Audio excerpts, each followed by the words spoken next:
Merhaba, değerli katılımcılar. Hepiniz hoş geldiniz. Hello, dear participants. You're all welcome. We came together in this online meeting to share with you the findings of the post-February earthquake cultural heritage damage assessment project supported by the ALIPH Foundation of the Heritage Management Organization and the Association for the Protection of Cultural Heritage. First of all, I would like to make some reminders to make our meeting more productive. For interpretation channel, I will make a notice In our project meeting, in which we are going to share the findings and observations from the earthquake area. So we carried out a project in Heritage Management Organization and Association for the Protection of Cultural Heritage. We carried out a project in 3 provinces of Turkey. So we are going to share the results of this project with you. Mainly the presentations will be delivered in the Turkish language. If you want to listen the event in the English language, please press the interpretation menu at the bottom of your Zoom window, and you may say the English option from the menu. And if you experience technical difficulties or have feedback about the interpretation quality, you may write on chat to the Zoom host. Evet, şimdi Türkçe'ye devam edeyim. Yes, let me continue in Turkish. There are some things that we need to be attentive so that our meeting will be more prolific. As I said a moment ago, there's interpretation going on, but if you would like to continue hearing the meeting in Turkish, then at the bottom, you can select translation or interpretation. You click Turkish button and you can continue listening this way. Or if you want to listen in the original, so if you want to hear the English speaker in English and Turkish speaker in Turkish, then you can pick the original. We are recording this meeting to document it. And of course, aside from the speakers, we would like to ask everybody to turn off their mics. Our Zoom moderator will mute everyone's microphone except the person speaking. If you want to express your comments via text, you can use the chat function. If you want to submit a written question directly to the speakers, then if you press the Q&A button and write your question, you can find it again at the bottom of the screen. You can push the button and you can write your question there. So concerning the questions by the other participants, you can actually see them in the Q&A sessions, and you can indicate that you want them to be answered by pressing the button under the question. We will try to answer these written questions in the second half of the meeting. Again, you can submit your verbal comments and questions using Zoom's raise your hand function in the second half of the meeting. Let me talk about the flow of the program. After giving the floor briefly to Heritage Management Organization Director Dr. Evangelos Kyriakidis and KMKD President Yavuz Özkaya, well, they will say welcome to you. Then I will try to make an introduction about the purpose of the project, documentation methods, and first findings. My name is Çağla Parlak, by the way. I have been the project coordinator in this project. So what were our objectives and what were the findings? After sharing these, Dr. Umut Almaç will talk about what the damage form includes and our damage level criteria that we employed in the project. And then we'll continue with the province presentations. Dr. Emre Kızhalı, Esra Ekşibalcı, and Mustafa Akçöz will give an introduction to the details of our fieldwork on Adana, Kahramanmaraş, and Adıyaman, respectively, the types of damage observed, and our general impressions, and what can be done to preserve the historical texture in this area. We would like to discuss all these issues. That's why we gathered here. I call this introduction because it is very meaningful to talk together about what can be done. We hope to enrich the question and answer, information, idea and opinion sharing section with your contributions. If you can reflect your contributions as much as possible, then you will be enriching this project. So without further ado, I would like to give the floor to Evangelos, Director of the Heritage Management Organization, and then Yavuz Özkaya on behalf of KMKD. Thank you very much. The floor is yours, Evangelos. Thank you, Chala. I think you can stop sharing. I'm very glad to see you all. It has been a little bit less than a year that the world totally changed for a lot of us, and the destruction of people's lives and livelihoods, the destruction of heritage that it took thousands of years perhaps to create, really was momentary and disastrous. And we must not forget that the effects of these earthquakes cannot be remedied momentarily. It will take us a very long time, and we really need to remind ourselves of the huge challenges that we will have in the many coming years.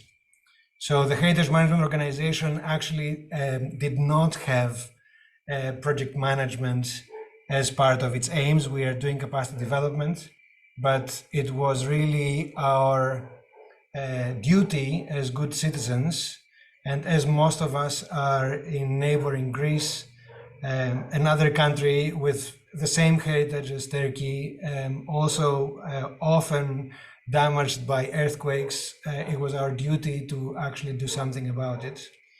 And so we quickly started talking to a lot of you, a lot of the people that we have been working in several projects before, we have done projects in Marmara, in Mardin, together. So it was, we knew there were very good people on the ground, and we have had a partnership with KMKD for 4 years now.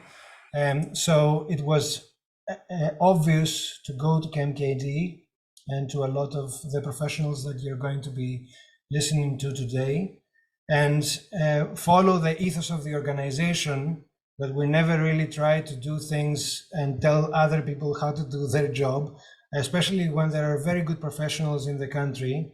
And so I'm very proud to say that the project that very generously was supported by the ALIPH Foundation is entirely run by Turkish colleagues, very good Turkish professionals. As you will see in this event and in the following weeks, the results are remarkably efficient, and we have managed to actually do a big chunk of the work.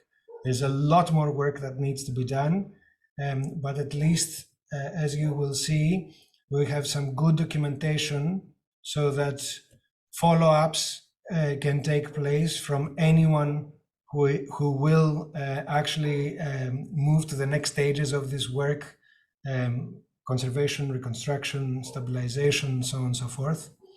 And so I'm really delighted that we have managed to complete this project, and hopefully we will do many more, as really this challenge is enormous, and we will need to have as many hands on the ground as possible. So without taking any more of your time, I would like to ask Yavuz Bey to greet you on behalf of the KMKD, and then we will continue with the meeting. Thank you, Evangelos. Herkese merhaba. Hello to everybody. With the cooperation of KMKD and Heritage Management Organization and the support of ALIPH Foundation, we have come together to undertake this project for the Actually, this is the International Alliance for the Preservation of Cultural Heritage in Conflict Areas. Thanks to the General Directorate of Foundations and Museums of the Ministry of Culture and Tourism, we have selected Kahramanmaraş, Adıyaman, and Adana as three of the affected provinces for the damage assessment. And I would like to welcome you to the meeting of this project. So it has been 10 months since the devastating earthquakes, and there were 11 provinces that were directly affected, where there are mobile and immobile assets. Damage assessment for these concerning consolidation. There has been the material support program that has been waged under the coordination. And after the earthquake, in the pioneering of the Ministry of Culture and Tourism, these efforts started thanks to also many universities, NGOs, sensitive persons, and as association, we also wanted to support this project. And Evangelos was referring to the Assyrian intangible heritage project, as well as the South Marmara Heritage Project. We actually cooperated with Heritage Management Organization in this project, and we also apply to the ministry with the ALIPH Foundation in order not to repeat what has been done and to use the resources effectively. We met with the specialist friends and we detected the areas where we would work. And from the very beginning, together with the foundation DG as well as museum DG, the members of our association, our specialists are here. Before the field study, they held their assessment, and before the project, the Middle East Technical University Protection of Cultural Heritage Program had done a study on Antakya, and we benefited from this study. Since 2014, we have specialist architects, civil engineer, archaeologists, and art historians that are gathering together in the project and have accumulated experience. And this study is the fruit of such experience accumulation, which will reflect the fact that we have been living under an earthquake reality, and the cultural heritage should be carried to the future in a preserved manner. So in this scope, we will be discussing, and this discussion will contribute to the whole area. But I would like to underline one thing as I'm finishing my words. In the conservation efforts that have been conducted so far, there has been the bylaws and legislations that haven't reflected the analysis and consolidation of structures that are prone to earthquake effects and the handling and the reinvestigation of these structures, which should become an indispensable constituent of all our efforts, especially concerning those structures that have been recently restored but collapsed totally or has received severe damage. So if we especially take these on board, as well as the techniques, material analysis, and earthquake behavior analysis, and consolidation efforts to be reflected more strongly in the legislation, so we understand how important this is. And as KMKD and Heritage Management Organization, I would like to say welcome once again and give the floor again to Çağla Parlak. Once again, thank you very much.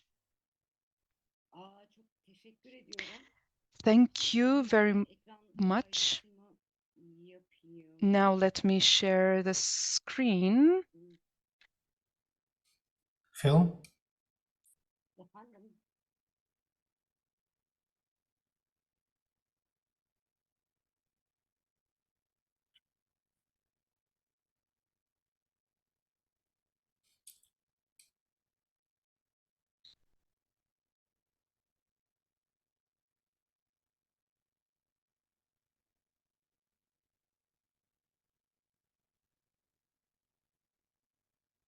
Geldim ekran paylaşıma. So can you see the screen? Interpreters can see the screen. Evet. Yes.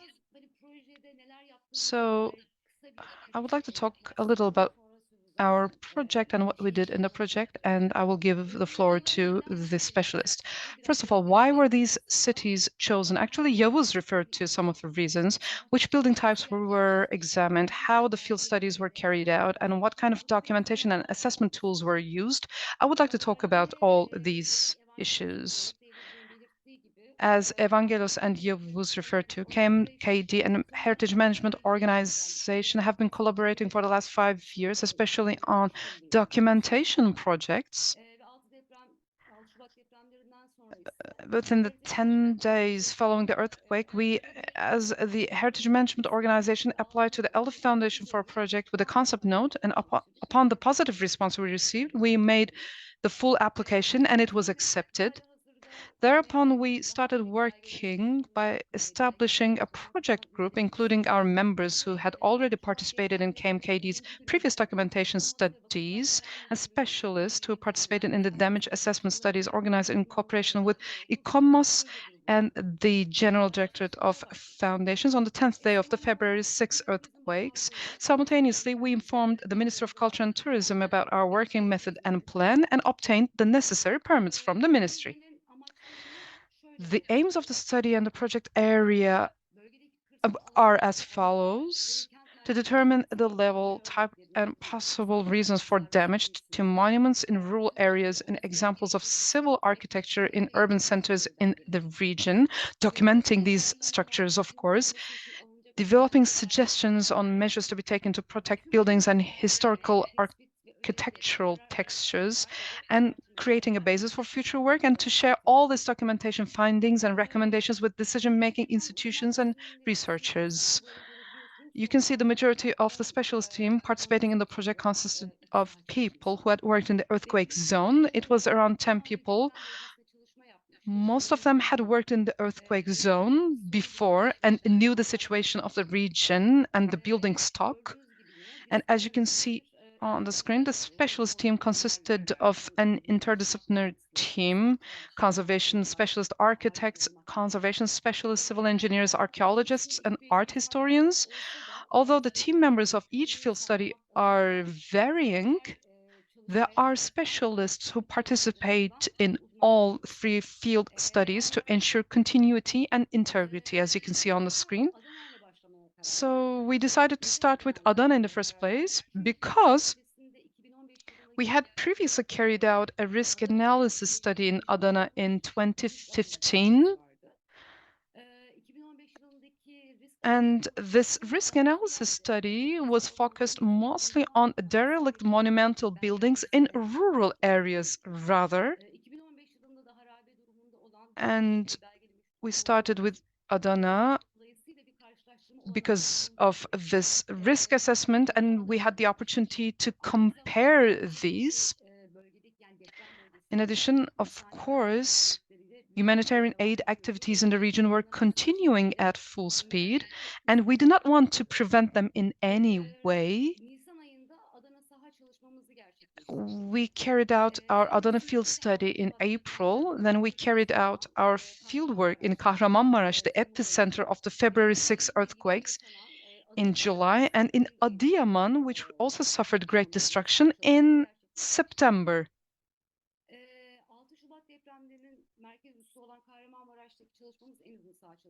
Our Kahramanmaraş study actually took 7 days. It was the longest, and there are registered work area numbers which could not be completed within a short period of time. Therefore, the assessment studies were done closer to areas closer to the epicenter of the earthquake. Actually, we had obtained information about the general damage conditions of the districts from previous field studies, like from NGOs like the Chamber of Architects and Engineers of Turkey. They actually had a field study that they had conducted before, and we benefited from these studies.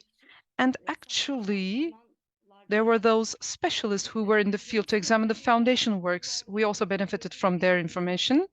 In addition, the information we received from municipalities and cultural heritage preservation regional boards were also very guiding. We relied on a list of buildings and areas included in the cultural assets registration lists that we obtained from the preservation boards. This is how we constructed the framework. We excluded the foundation works or structures from the list because they had been examined before, but we also looked at these works in the field of study and as much as our time allowed, but their numbers are quite low, as you will soon see. However, it was not possible to see all the structures. Unfortunately, some of them were under rubble. We could not distinguish which parcels they were. Some of the rubble had already been removed. And in addition to these, we included in our studies some structures that were not on the registration list, but that we encountered in the area and were a part of the traditional texture. And during the field work, we determined the status of the cultural assets in writing using damage assessment forms. What you can see in the screen is the damage assessment forms. This is how we try to document the content. I won't delve into this form, but there are many elements included, such as load-bearing elements, types, and assessments about many different elements, as well as where the damage came from and the types of damages and recommendations to protect against damages. So it's a two-page form. Actually, Dr. Umut Almaç will talk about the form more in detail in a bit. Aside from these forms, there were photographs, videos, and the 3D scannings of certain areas. So we held such a visual study.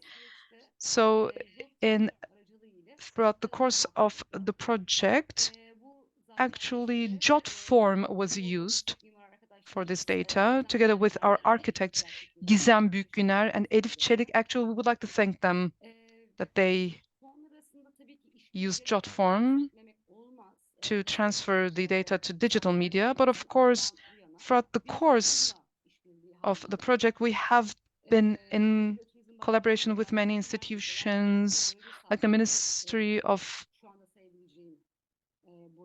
Environment, Urbanization, and Climate Change.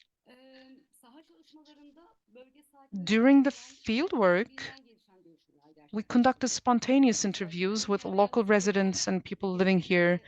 We held meetings with people who saw that we were doing an inspection, and they usually assumed that we were from the Ministry of Environment, Urbanization, and Climate Change and wanted to get information about the condition of their own building, but were willing to continue communication after learning that we were interested in historical buildings. And during these meetings, we also had the opportunity to get information about the buildings. For instance, we obtained valuable information about whether an abandoned building was abandoned before the earthquake or after the earthquake, the changes in function of some buildings throughout history, and the local architectural culture. We received the support of the village headmen in rural areas. We cooperated with municipalities and benefited from their guidance to a considerable extent. And there are those members of the institutions that we collaborated with in the meeting, and we would like to listen to their observations in the second half of the meeting. So you will soon receive information about the people and the institutions we have cooperated with locally in the presentations about the provinces. So I would like to share the general data of the field study with you and give the floor to Umut. The field work we carried out took place in 3 provinces and it lasted 16 days in total. At the beginning of the project, we aimed to examine 200 structures, but at the end of the field studies, we ended up 350 cultural assets. We evaluated 350 cultural assets. You can see, especially most of the structures were in Kahramanmaraş that we examined. And again, you can see how they're monumental, archaeological, and civil architectural examples. We mostly focused on civil architectural examples, especially it's 75%, I can say.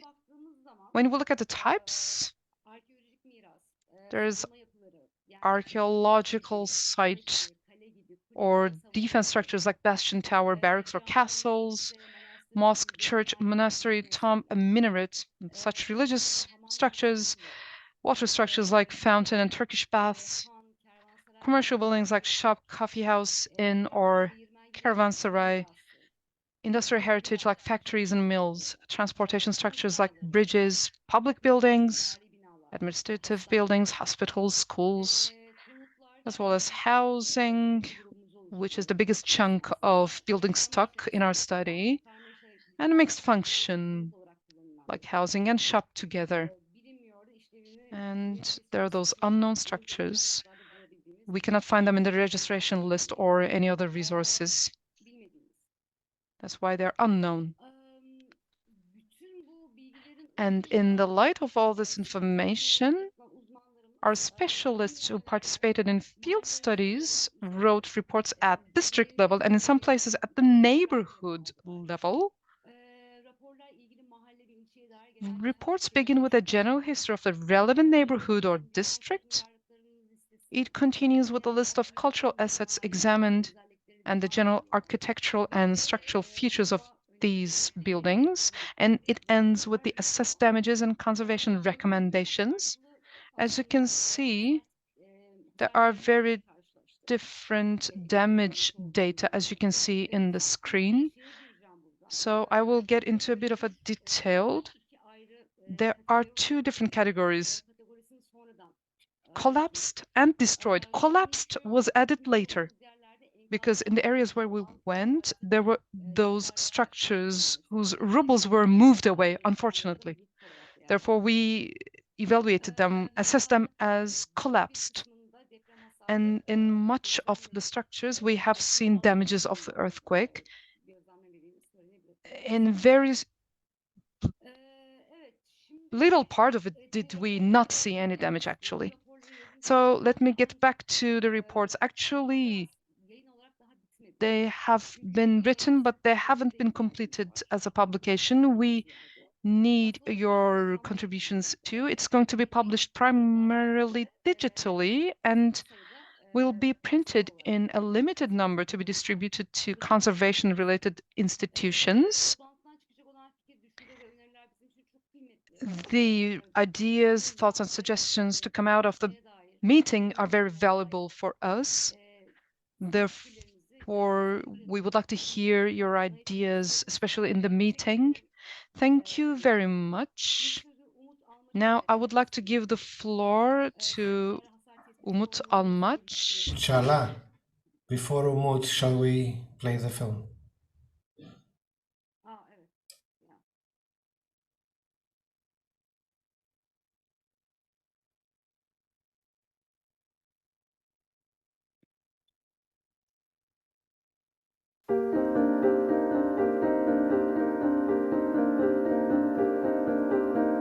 Cultural heritage damage assessment. Turkey has been woken up with a huge disaster news in February 6, and with the earthquakes did not happen subsequently. They did not only created damage in the epicenters, but in the other neighboring countries and also in the neighboring cities. Kahramanmaraş, Adıyaman, Hatay, Gaziantep, Malatya, Urfa, Diyarbakır, and Adana, and 14 million people were affected, and more than 50,000 people were lost, according to official numbers. And this region, who has been the host of many civilizations throughout history, is carrying this accumulation with this architectural accumulation too. And according to the Cultural Heritage and Tourism Ministry registered, there are in these 11 cities, there are more than 8,000 registered buildings like castles, residence, art shops, artisan shops, and other parts. And there are important loss in cultural and rural heritage and tissue. And the Heritage Management Organization and Cultural Miras Koruma Derneği, ALIPH Foundation, the Cultural Heritage Damage Assessment Project, has determined Kahramanmaraş, Adıyaman, and Adana in 3 main fields. And in this, the team, which includes the art historians, archaeologists, and conversation specialists, and certified construction engineers. And the documentation has been with a form of assessment, with a detailed one. And in addition to that, there has been interactions with the people around there, and 3 cities, 350 buildings were registered and were studied in this project. Evet. Yeah. Genel giriş yapmaya çalıştım. Now I try to make a Anlatmaya general çalıştıklarımın bir kısmını introduction, görebilirsiniz. and you have Şimdi seen it in the damage video assessment too. formlarını, Now, yes, we have used the damage assessment form. Now I'm going to give the floor to Umut Almaç to talk about this damage assessment forms. Umut is a civil engineer, and as of 2018, he has been a doctor, professor in the architecture faculty of Istanbul University, and he's as an expert, research expert in domestic projects and abroad projects. He is the member of İKOMOS Türkiye and Kültürel Miras Koruma Derneği. Now the floor is yours, Umut.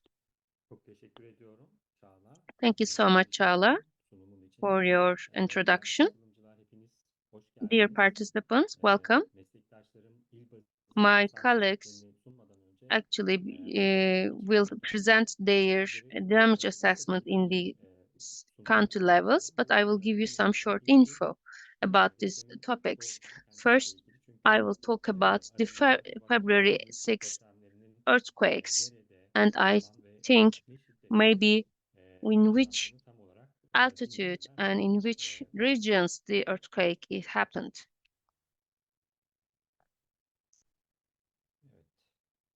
Okay. Yes. Thousands of people lost their lives in these earthquakes, and it actually created a huge sorrow for all of us. And of course, it created loss in the cultural heritage. And I would like to commemorate these thousands of people who lost their lives, and I hope the injured ones will recover immediately. And it was around, you can see the earthquakes over 6.6, and also, so if you count, there has been 5 big earthquakes in the region. And in the first shock, some of the some of the damaged buildings has been severely damaged after the second earthquakes. And according to AFAD's visual in the left, you have seen these epicenters of these 3 big earthquakes.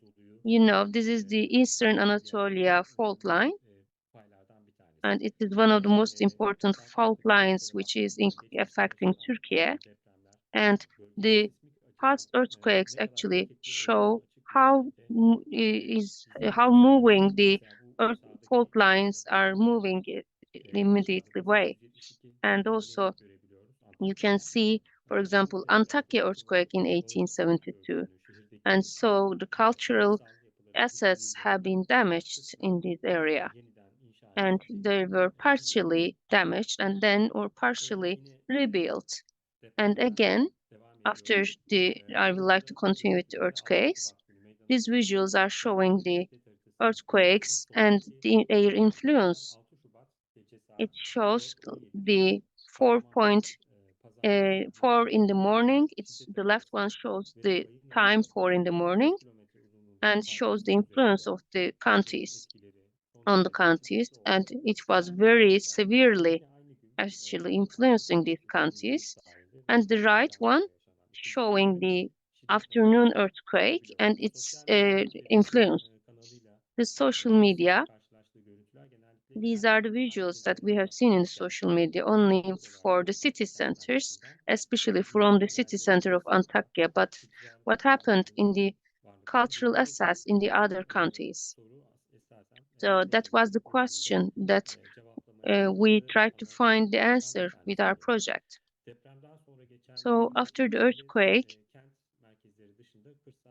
the city centers, except city centers, we didn't know how many assessments were made in the rural areas. We don't know it.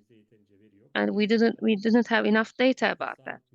So we don't know much about the rural architecture and their damage. So it will be valuable for us to find out what happened. So this is the earthquake field work we have done: Adana, Kahramanmaraş, and Adıyaman.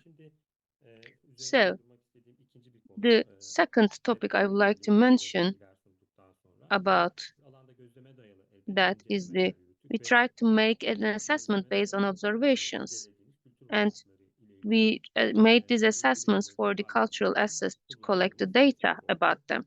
And this is the rapid visual screening of historic masonry structures. And it is actually the Istanbul Technical University's similar to Istanbul Technical University's form.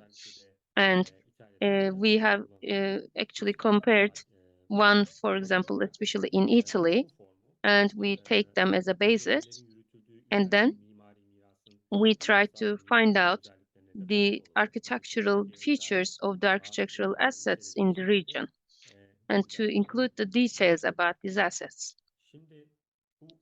So, which information we try to get with this form? Actually, one of the most important topics we try to find out, actually, as you see in the visual, is to find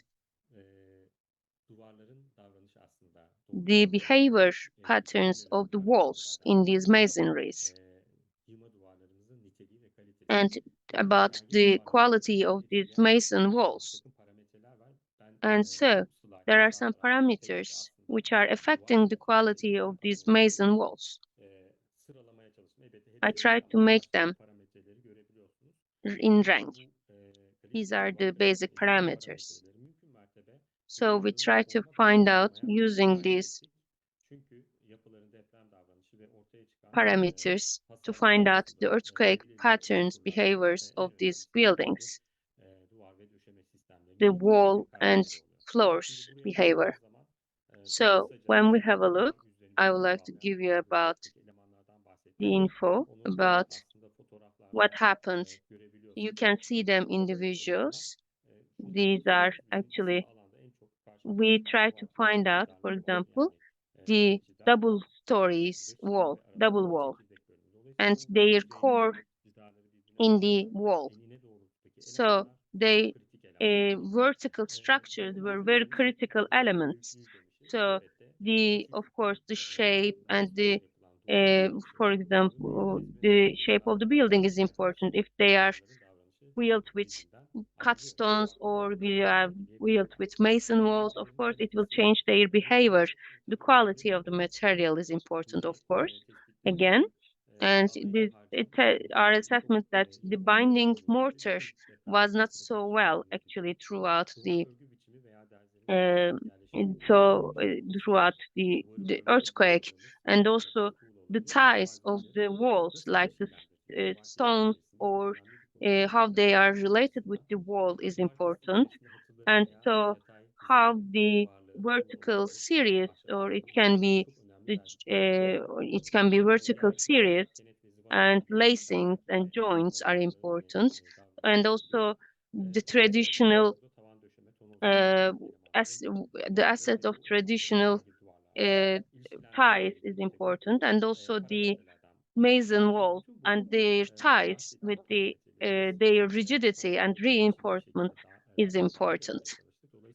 So we try to find out how these walls were built. We didn't only try to understand, but we also try to understand the wall and the reinforcement of them, and use the form about that so that we can register it.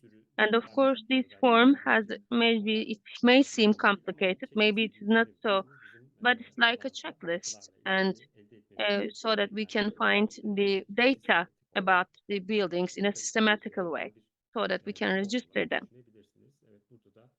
And here, as you see, you can see the vertical elements and the other information needed for that.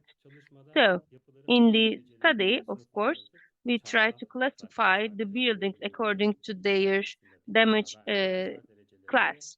Like we also try to Euroking macroseismic scale. We have used Euroking microseismic scale, and this is the visual we have taken from this scale, and we try to classify them according to the scale.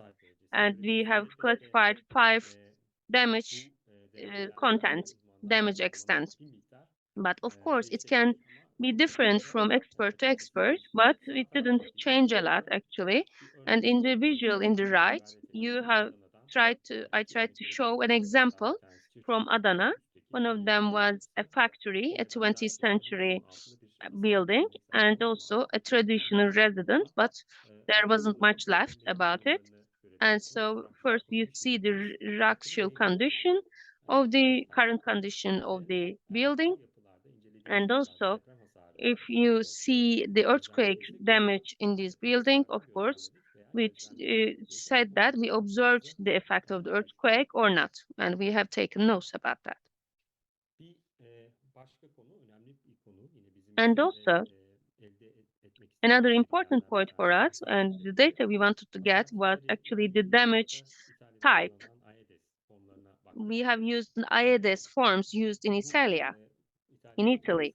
So these forms actually showing the losses and damages on the building, but there were some other damages we have assessed in the building. So we adapted this form and added this damage content, damage type, and classified this. So we have actually classified in every building about which damage type they have. For example, when you see 4, for example, damage 4, damage type 4, you see that the wall actually trying to turn itself, behaving in a different way. We have seen it, for example, since damage type 6 is something we have seen, that the outer wall is ruined, as you see, and leaves are separated, as you see. So I just tried to give you some info about the earthquake and the form we have used. So about the data we tried to get from the buildings. And so let me stop here and give you the floor about the damage assessment in the counties, in the county basis, in the province basis. Okay, Umut, thank you so much for your presentation. Dr. Umut Almaç have talked about this damage assessment form. He adapted this form actually for our study. So we would like to extend our thanks to him about that. Now let's talk about province presentation. Now first, the Associate Professor Dr. Emre Kışede will talk. He is an associate professor in the Department of Architecture at Kocaeli University. And his main research areas are in the architectural and engineering intersection, in the architectural conservation area. His work covers a variety of topics, including architectural heritage and sustainability, analysis of historical buildings, thermal performance and damage tests on buildings, and plant conservation. Emre is a member of various organizations like İKOMOS, İskarşah Türkiye, Cultural Heritage Protection Association, and National Wood Association. Within this project, he took part in Adana and Adıyaman field studies, and he will share our field study and findings. And now I will give the floor to him. Thank you so much, Çağla, for your introduction. I will talk about Adana, as Çağla told. I will talk about the field work. I would like to underline why we selected Adana, because we have made a field work in 2015, and we have classified and made the assessments for some buildings, so it was easy for us to make the comparison. And then we had Ceyhan earthquake, so it is a city which has been the epicenter of an earthquake, so it influenced our decision. And of course, in February 6, earthquakes and the Pazarcık and Elbistan earthquakes, because some of the eastern parts of the province was close to Maraş, it was affected, and so we have selected Adana. And of course, you see the team here. We had made the field work between 8 and 11 April, April 2023. Mustafa Akçöz, Umut Almaç, Esra Akçıbalcı, Murat Demirli, me, Çağla Parlak, and Eva Şarlak. And we made the damage assessment studies there. We had cooperations with the local administration, especially Kozan municipality. We would like to extend our thanks to them. And I would like to also extend my thanks to Eda and Elif Çelik, because they all actually transferred all this data into digital platforms. So let's look at Adana. We didn't consider all counties, of course. As you see, Saim, Beyliv, Teke, Kozan, Ceyhan, and Seyhan were visited. We had the opportunity to examine these counties. These are showing the numbers of the cultural assets we have observed. There were 82 cultural assets examined by us. Let's look at the distribution. They were mostly residence, barn, and they are the first rank, in the first rank, and we made the damage assessment there. The second is the stores, especially in Kozan. They create an important tissue there. Then the church, monastery, and mosques. As Umut already mentioned about the form and how we worked in the field work study, of course, this is the important part that we have used EMS 98, the seismic scale. We have used the seismic scale of Europe, and there are some definitions and damage extent and damage types according to the scale. So we have used them. So as you see here, what is our approach to damage assessment? As there has been some deep discussions, some buildings already lost their integrity, they weren't used, or there are some roofs lost, for example. But in the cultural, and these are some cultural assets that has been examined. As you see, there's only in Sahimbeyli, there's only a wall ruin here, but in Sayhan, you see a civil architecture example. Some of these, we can make the damage observation there, damage assessment. We observed both the walls and both we have made interactions with the people living here. And in order to, it was hard for us to assess some of the buildings about the earthquake damage. So because some of them lost their integrity before the earthquake, and we didn't know how much the earthquake influenced it. And so in Adana, as a pilot, actually we have created a pilot example. So not only in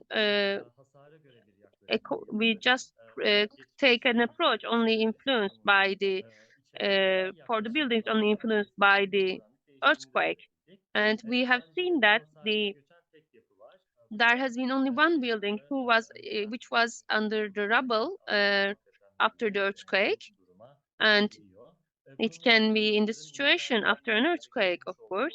And these, of course, there were some interruptions, some physical conditions, environment also made them to lose their integrity and influenced, of course. And of course, there are some different stories of that. And the current situation of the buildings, the integrity, the left people living this area actually shows us hard times, because it was not easy to assess only the light assessment or severely damaged assessment. So there are some risks, of course, that there were some risks in these areas, in these buildings, and of course they were influenced after the earthquake. And we have seen that 4 buildings were as rubble, and 22 of them were without influence, and half of them, 16 of them, were severely damaged. And of course, the situation can change according to this data, but this was an important criteria. So there can be some points, and according to the integrity, the usage condition, and we can see that 36 buildings were influenced by the February earthquakes as we were collecting the data. So let's look about the counties. Every county has a different asset, of course, and they have some architectural and historical assets. Let me start with Ceyhan. We had 12 residents and we had some cotton factories there. And there were damage assessment studies made there, and 18 cultural and historical assets were examined. And another important feature of Ceyhan is in 1945, there was a huge earthquake happened in this province. And then in 1998, another earthquake happened, 6.6, and 150 people were lost in this earthquake. And in this area, of course, there has been some rubbles in the area, and some hospitals and schools were damaged. We know that. In Ceyhan Center, the first building we examined was actually as industrial heritage, as a cotton factory. It was actually making the core of the cotton and separating the core of the cotton. And then you can see the industrial technology of that time. And we couldn't enter into the building. We just observed from the outside. And the cultural, according to the information, there has been a rubble in the middle.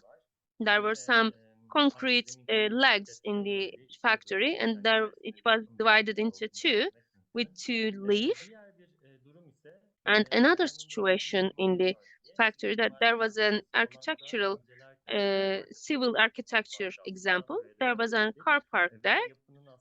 We had been there, and we have learned about how the briquettes, actually the stones, were fallen. This is the center neighborhood of Ceyhan, and there are some examples of civil architecture, and according to their features, they are made of stone, and the top floors are made by wood, and they are the systems they mostly prefer, and they were actually built with the wood supplements, and also we can see that. And another point influenced us, that there were actually some modern architectural heritage. There are a lot of modern cultural heritage assets in the city center. So in addition to traditional cultural heritage, there was also actually an architectural assets there. And also we have talked with some residents of the neighborhood, and the people living there actually said that there wasn't any influence of the earthquake after the February earthquakes. And also it helped them. They said that these are important buildings. They also know that these are important buildings, and these are, and also Kurtkula neighborhood, there are some monumental buildings and two important civil architecture assessments there. And the Kurtkula Inn was actually the one which had been under restoration, and then there were some damages assessed there, and also there was some not serious cracks in the walls. And we had the tower in İsalı, and also a türbe in the area. It was visited mostly by the residents, and there wasn't any loss there. And the other county is Kozan. There were residence, stores, mosques, and school, and in Ferhat the Karakucak and Körekent Sis Monastery and Dark Church. And we have visited Anavarza archaeological sites too, and made the assessments there. So Kozan city center is actually a city center which is registered, and in 2016 it was renewed, and it is actually a city registered area, and there are some stores which are made of from cut stones. They are actually there are some interruptions to some of these architectural asset stores, and it was divided into two. And in Yukarı Çarşı and Aşağı Çarşı avenues, these store buildings were also assessed about their damage, and they were registered in under one single inventory, and most of them weren't separately assessed according to the city registration area. And we have assessed two stores altogether, actually. For example, we can also say that.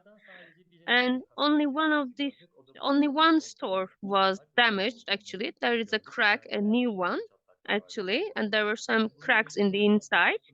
And the reason is actually you can see the cracks inside here, and in the wall, as you see this is the influence, the crushing effect of the walls altogether.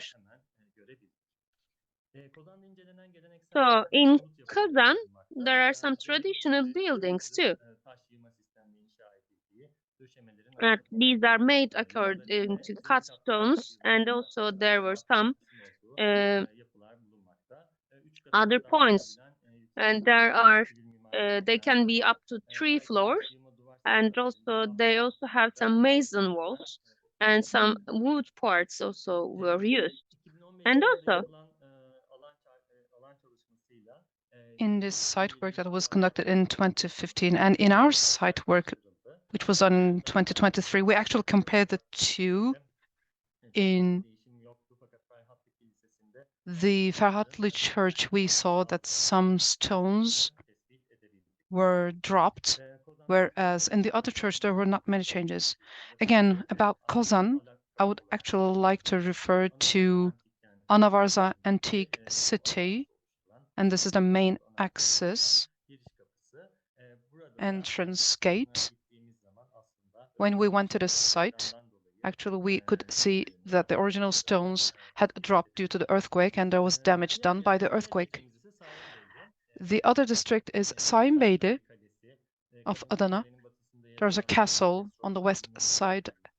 There is a mural. There is also a monastery, Hamam, and on Şehit Ufuk Çınar Street there are traditional housings. So a total of 12 structures were examined in Saimbeyli district, where the castle is founded.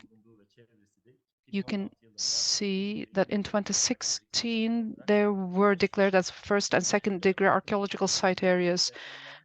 Among these 4 structures, in terms of the damage in St. James, you can actually see the damage. I can tell that the structure's outer wall cut stones and roughly cut stones were dropped and they were damaged.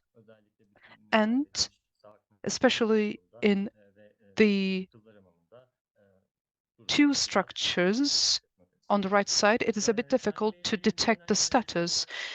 When we look at the traditional housings in Saimbeyli, we know that they're mostly desolate, not used very often.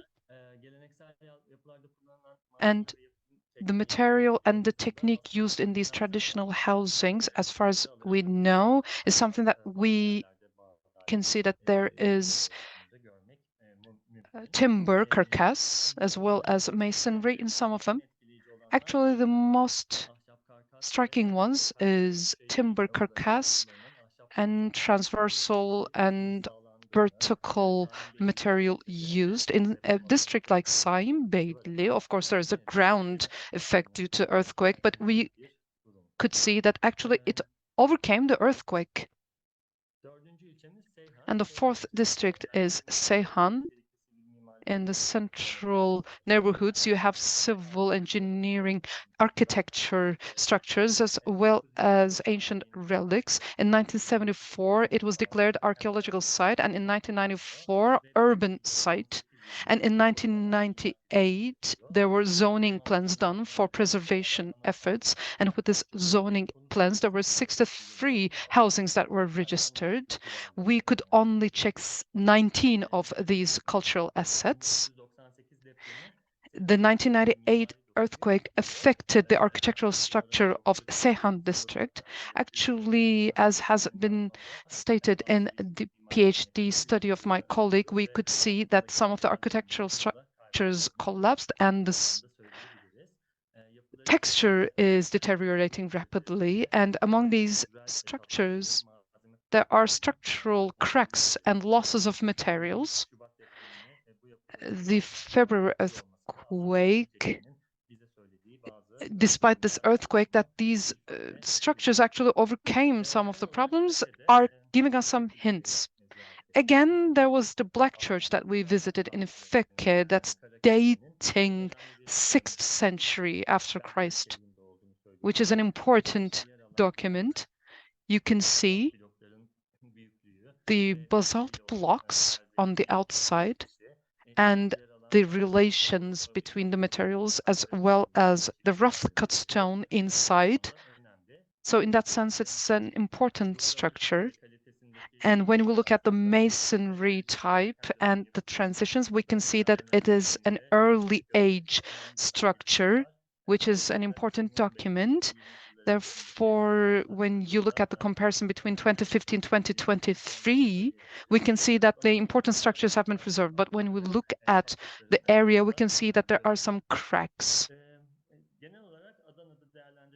So to evaluate Adana, actually, we could evaluate 83 structures. Timber was an important material, again, especially in rural structure techniques, and especially in the urban areas in timber carcass structures.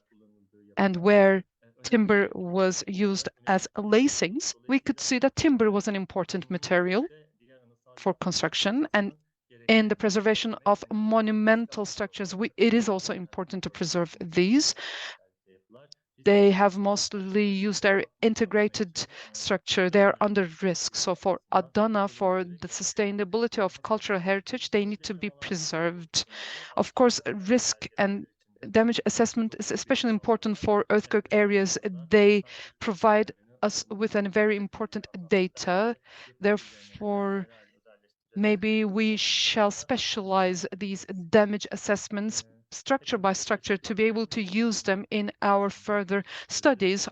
Thank you very much. Hopefully I could convey my messages effectively. I give the floor to the moderator. Thank you very much, Emre. Now I would like to give the floor to Esra Ekşibalcı. She's a conservation specialist, master architect. She graduated from Istanbul Technical University Faculty of Architecture, Department of Architecture. She works in the field of cultural assets, including her internships, and she completed her master's degree in architectural conservation at Istanbul Technical University Faculty of Architecture. She continues her doctoral studies at Yıldız Technical University, Department of Urban and Regional Planning, and she's about to finish it. And she took part in the support team provided by ICOMOS Turkey to the General Directorate of Foundations on the 10th day of the earthquake within the scope of earthquake damage assessment of foundation cultural assets.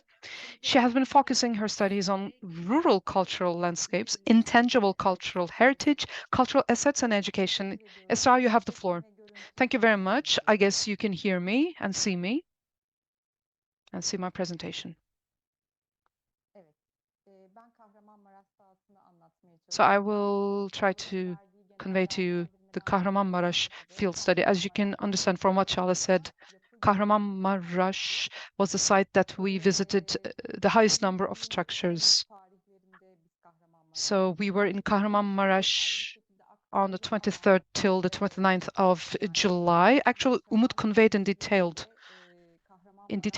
but the two earthquakes in February had their epicenters, one of them in Pazarcık district of Kahramanmaraş and in Elbistan district. I wanted to remind you of this. So we were 4 people: Murat Demirli, conservation specialist, master architect, me, conservation specialist, master architect, Çağdaş, civil engineer, senior civil engineer, and Çağla Parlak as project coordinator. In Kahramanmaraş province, we held assessments in 4 districts. You can actually see their geographical distribution. We visited 197 structures, especially in Dulkadiroğlu district, to assess them. 90% of these structures are civil architectural structures, and 10% were monumental works. Most it was housing structures. And then there were religious structures, as well as Turkish bath, hammams. But they were mostly civil architectural structures, housing structures that we held assessments of. And our first assessment comprised Elbistan district of Kahramanmaraş province, Kızılcıoba neighborhood. Elbistan is where Ceyhan River is born. It is a wetland area, and it has been settled on the slopes of Şar Mount. And we can see the traditional structure on the slopes of the mountain. And this area was declared to be urban site in 2016 on the slopes of Şar Mount. There are those structures that have preserved its texture, and there has been some additions made to these structures over time. Here on the left-hand side, you can see the map, location of the structures that we detected. On the 6th of February, Elbistan is the epicenter of the second earthquake on the same day. But we see that the adobe building stock that we see here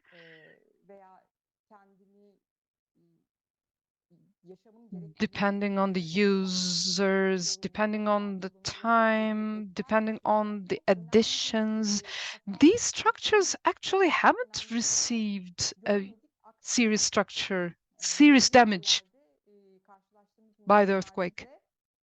Actually, the locals that we met in this area told us that this neighborhood has received population increase, especially in 2 areas in Elbistan. There was great collapse, or there were severely damaged structures, and the people living here told us that their relatives had come to Kızılcıoba neighborhood, and this Kızılcıoba neighborhood had a population rise.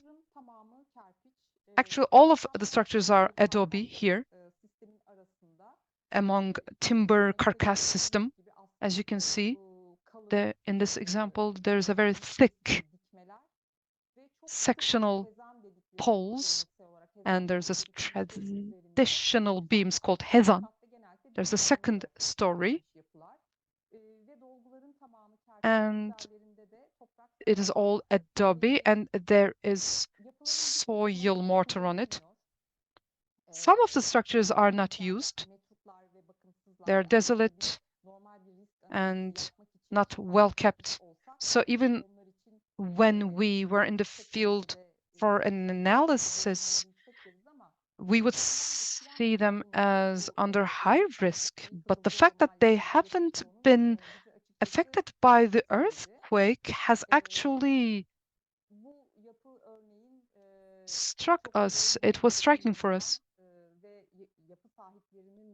The structure owners here are trying to keep this structure on the left top side, according to the talks we held.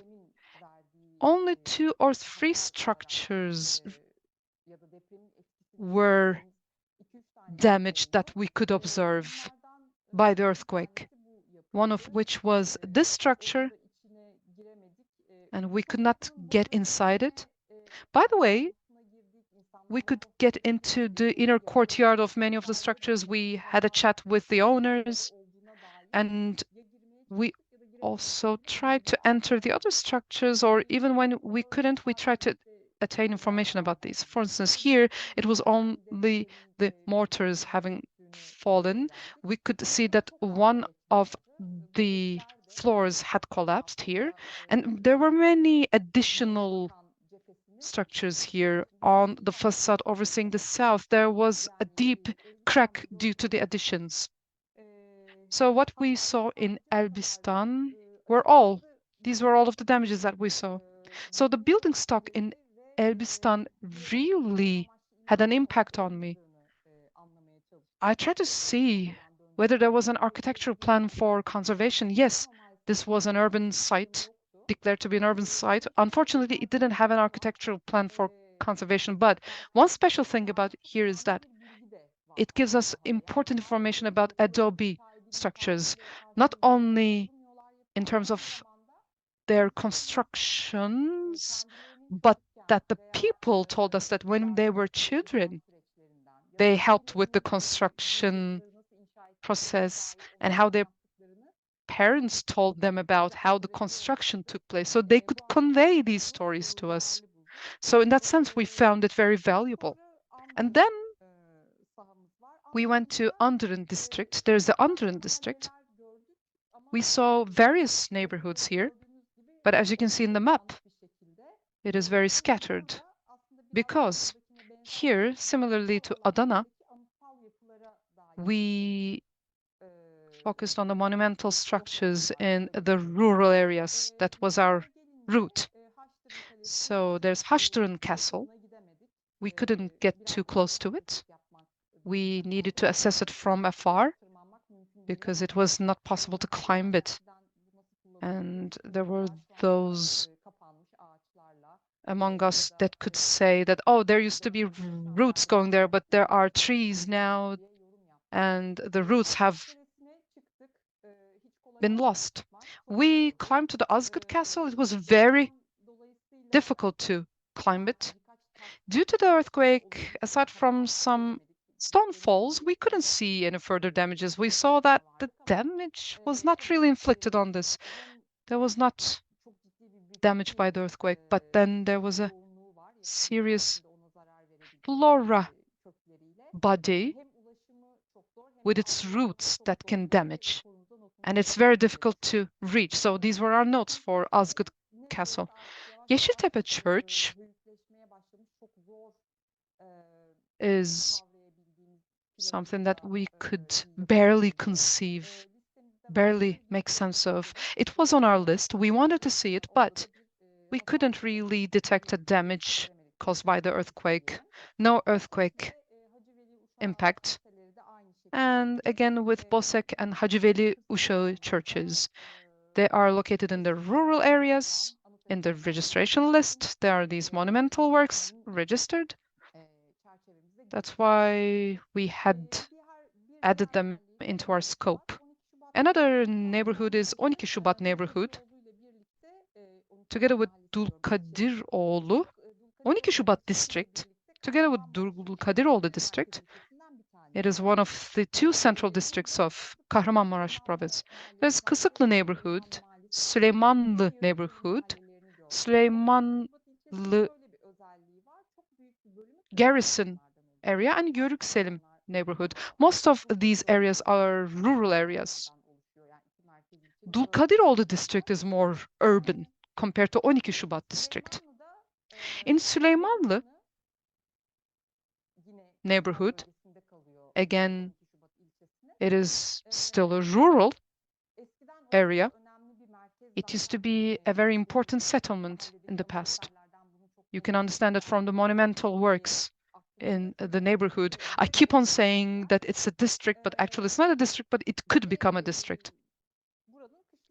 And there's also the Garrison district neighborhood. Actually, we wanted to see a hammam there, a Turkish bath there, but we encountered different things. But let me talk about the Süleymanlı central neighborhood.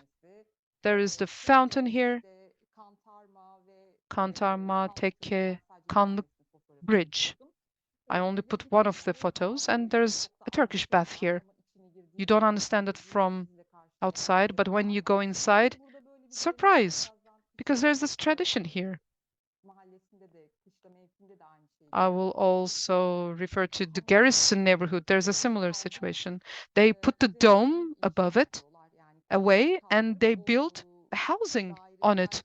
So they move the dome, and together with timber beams, they build a house on top of it. And in Süleymanlı Central neighborhood, in the structures that we examined, we didn't see any damage by the earthquake. Süleymanlı Center neighborhood is on a lower level compared to the Garrison neighborhood. And actually, the locals were saying that the Garrison is on an upper level compared to Süleymanlı Center, but the ground is more slippery and soil. Therefore, on the right side, you have the Garrison neighborhood examples. As you can see, the traditional rural architectural structures have received important damages by the earthquake. And actually, again, we saw a house on top of a hammam. And in the hammam, one of the walls, despite the house on top of it, had a damage, but there was not serious damage. But the structure itself holds a great risk even before the earthquake.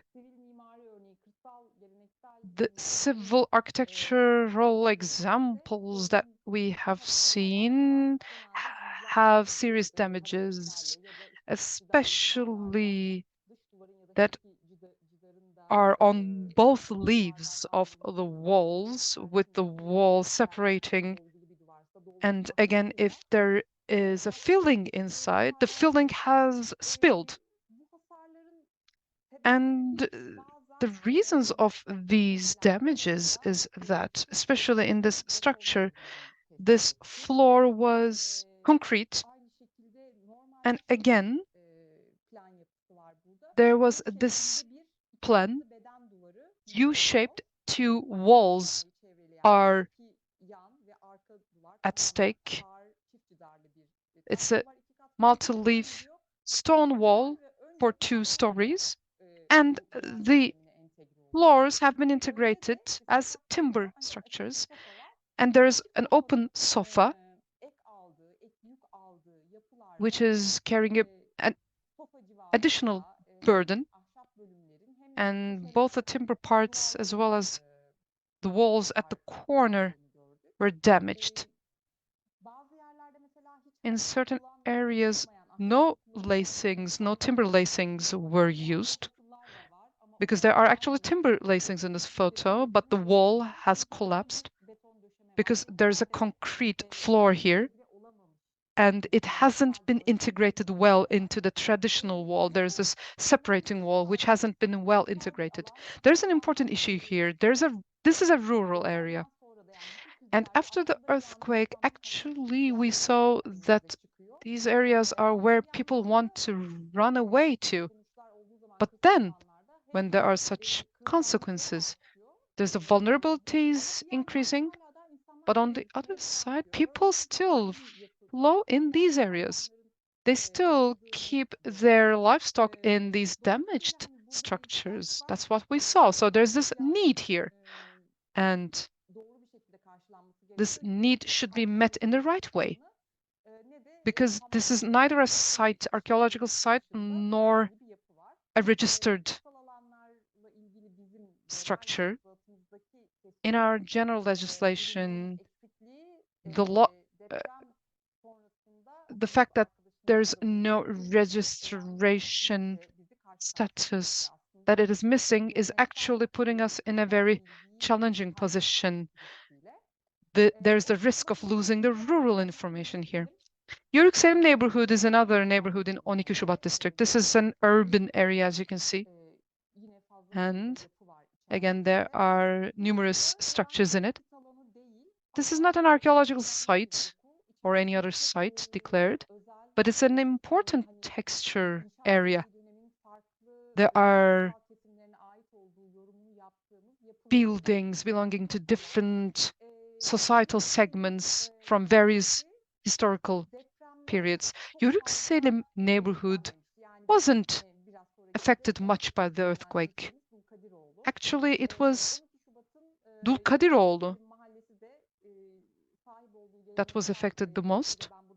Actually, I have selected mostly the examples with moderate or slight damages, and you see multi-leaf masonry story with timber lacings, and you have timber plaster boards.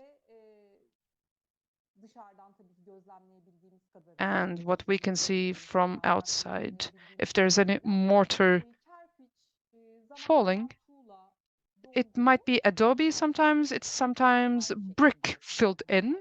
When you look at the upper stories, you will see in Dulkadiroğlu district, in contrast with this district here, we do not have a systematic restoration program. There's only 2 or 3 structures whose restoration was completed. For instance, here, there was no damage here. There was only one leaf problem at the entry gate. Again, timber lacings were used systematically here. And this is more slight damage, but these are more heavy damaged examples. And this structure's restoration efforts were continuing.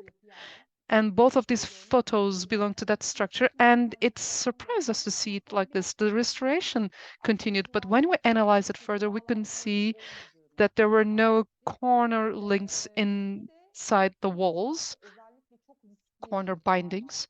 And especially there were very risky structures in 12 Şubat district. And they had already faced a fire before the earthquake. But after the earthquake, unfortunately, the children are playing on these streets. Therefore, we found these as important risks. Again, the concrete additions here in a courtyard system inside the urban structure. Again, the courtyard is closed with concrete, and sometimes there's another chamber added on top of this concrete structure. And here in these examples, you see that these concrete additions, there's a traditional part here, there's a garden wall or a firewall. And we see that these concrete structures have been effective in the damage. The concrete structures have damaged these structures. And as Çağla said, she referred to the status of collapsed buildings. We actually didn't see many collapsed buildings. One example for 12 Şubat neighborhood district was this parcel. What kind of structure this structure was? When was it moved? What kind of mechanism moved it? It's something that we try to understand speaking to the locals, and we reflected them into our reports. Last but not least, I will refer to Dulkadiroğlu district. In Dulkadiroğlu district, we could see 6 neighborhoods. So in an integrity of neighborhoods, we decided to check the lists neighborhood by neighborhood. But as I'm conveying, I will be more general, aside from Turanlı and Divanlı neighborhoods, because Dulkadiroğlu is a district where there are the highest number of structures, because there's an urban site area. And the neighborhoods all have their borders between one another. This is the registered structure cultural asset potential. So there are those structures that haven't been found worthy of registration, but should be. And they are not included in this registration list. As far as I remember, it was Gazi Pasha neighborhood where we see the Turkish bath, the hammam. This part was a very different complex. This used to be a German garrison back in the First World War. And the commander of this German garrison had this hammam constructed. They were in a good status, not bad, but inside and on the sides of it, even if when you look at it, it looks as if it's not damaged, but when you look at the facades, the side facades and inside of the buildings, you see that it could be moderate damage, especially there were out-of-plane movements in these structures. In the same neighborhood, in Gazi Pasha neighborhood, we could see that the roof had collapsed and out-of-plane movement could be observed. You can see the structure. And the facade overlooking the courtyard, there's non-traditional materials and systems used to add walls. Maybe these walls also had an impact on these collapses.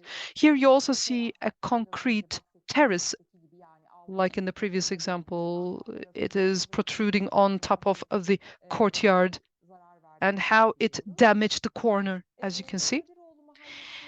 In Dulkadiroğlu district, two neighborhoods, Ekmekçi and Fevzi Pasha neighborhoods.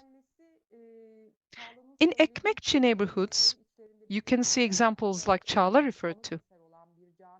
There was a mosque, there was a monumental structure. And you could see that many of the rubles were moved away. So there were those buildings as collapsed status. I think it was on our third or fourth day when we went there after Elbistan and Yörük districts, which were affected less. But when we went to Dulkadiroğlu district, we were very affected by this area because there were no buildings anywhere and we could only see the sections of a building,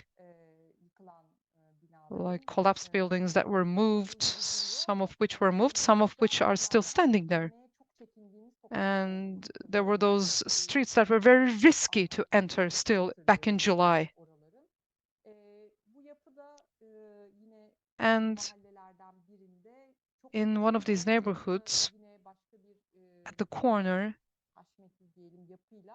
you can see another gargantuan building. It used to be a very important building, basically, obviously, but unfortunately, due to the concrete terrace and its burden, and as far as we understand, due to the low quality of the mortar, the earthquake had a big impact and the structure lost its integrity, unfortunately. And in the examples from Fevzi Pasha, you can see some period examples. This should be one of those historical examples. There were no out-of-plane movements effects, but the additional material damaged it. In Dulkadiroğlu neighborhood, in the junction of the other two neighborhoods, it was actually the building which had a restoration. It was an area which was under a restoration. It's called as Bahtiyar Yokuşu. And in this area, many buildings were under restoration. I don't know if Mehmet Bey is with us, and he was the vice mayor of Dulkadiroğlu.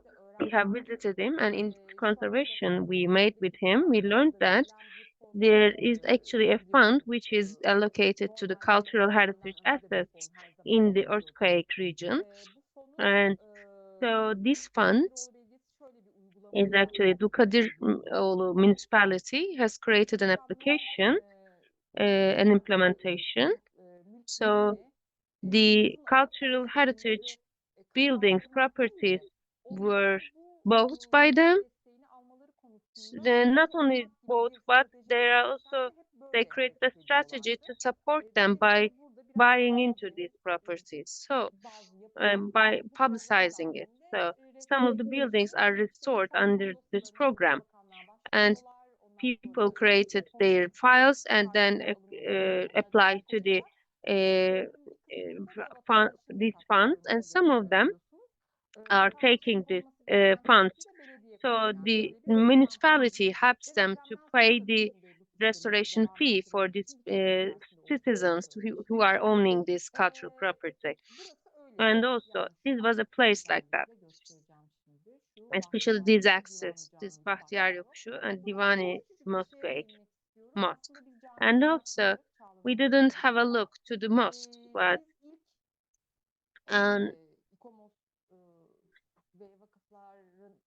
we first, ICOMOS, tried to support the foundation, and we were in the group who activate themselves for this.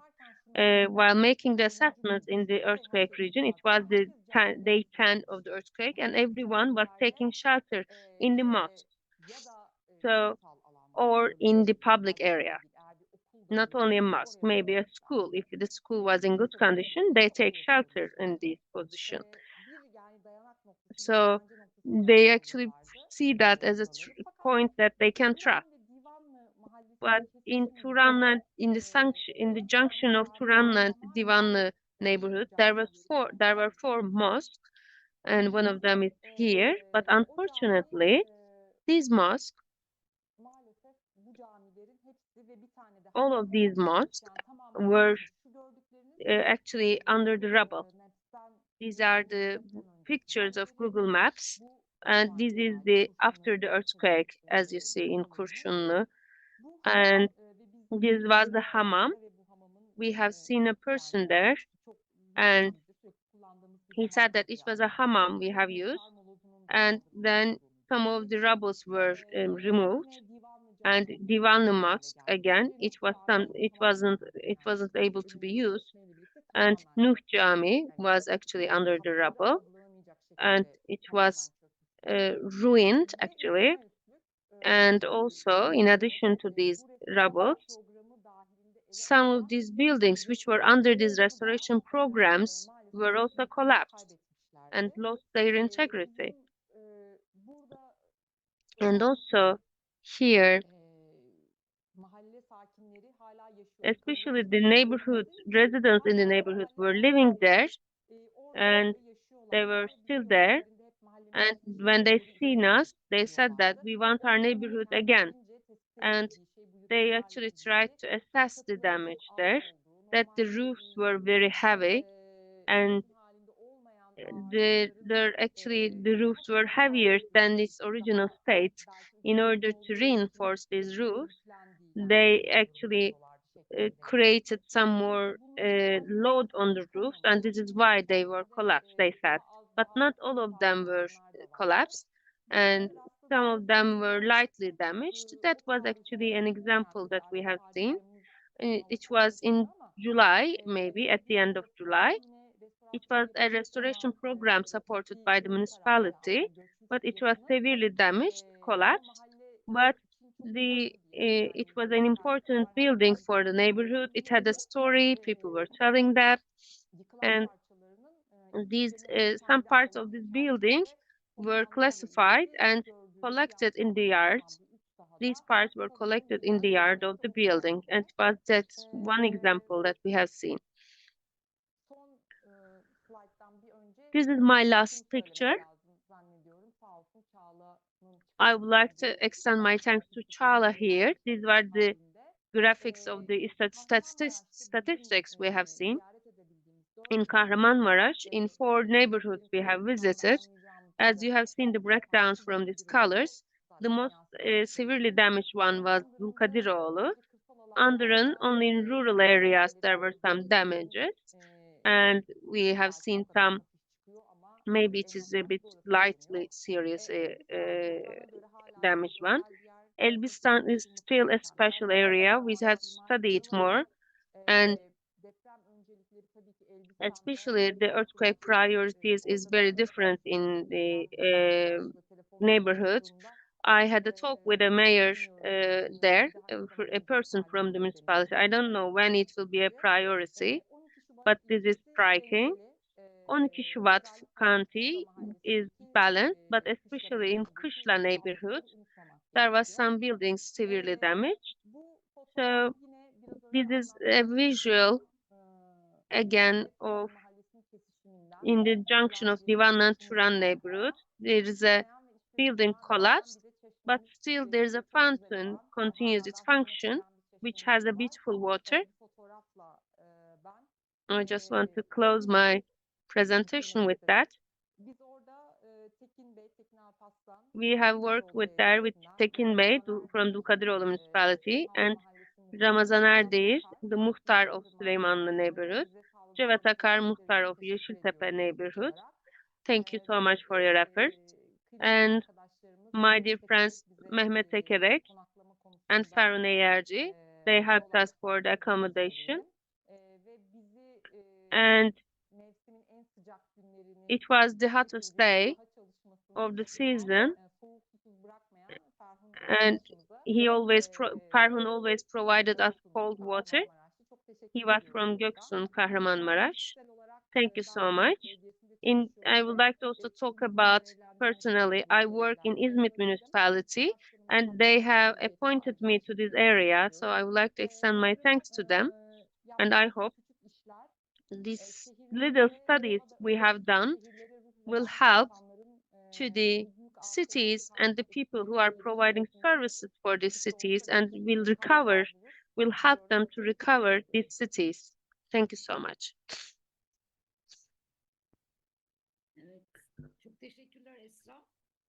Bu arada chatten de yazışıyoruz. Thank you so much, Esra. Yarın Tekin Bey was not there, but İzzet Kılıç was here. Şimdi Adıyaman'la devam edelim.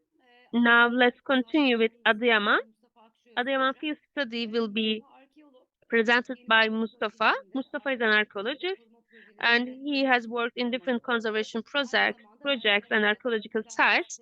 And he is also working in cultural heritage projects as a project expert. And he is also the member of board of Kültürel Mirası Koruma Derneği. And he has took part in Adıyaman and Adana study. And he will share his findings with Adıyaman about Adıyaman. Then Umut will make a general assessment. Thank you so much. Çağla, thank you so much. So first, I would like to give my time. I hope I will wrap it up in 20 minutes. So I will talk about our Adıyaman field study and general findings about that. Actually, Adıyaman field work was the last step of this study.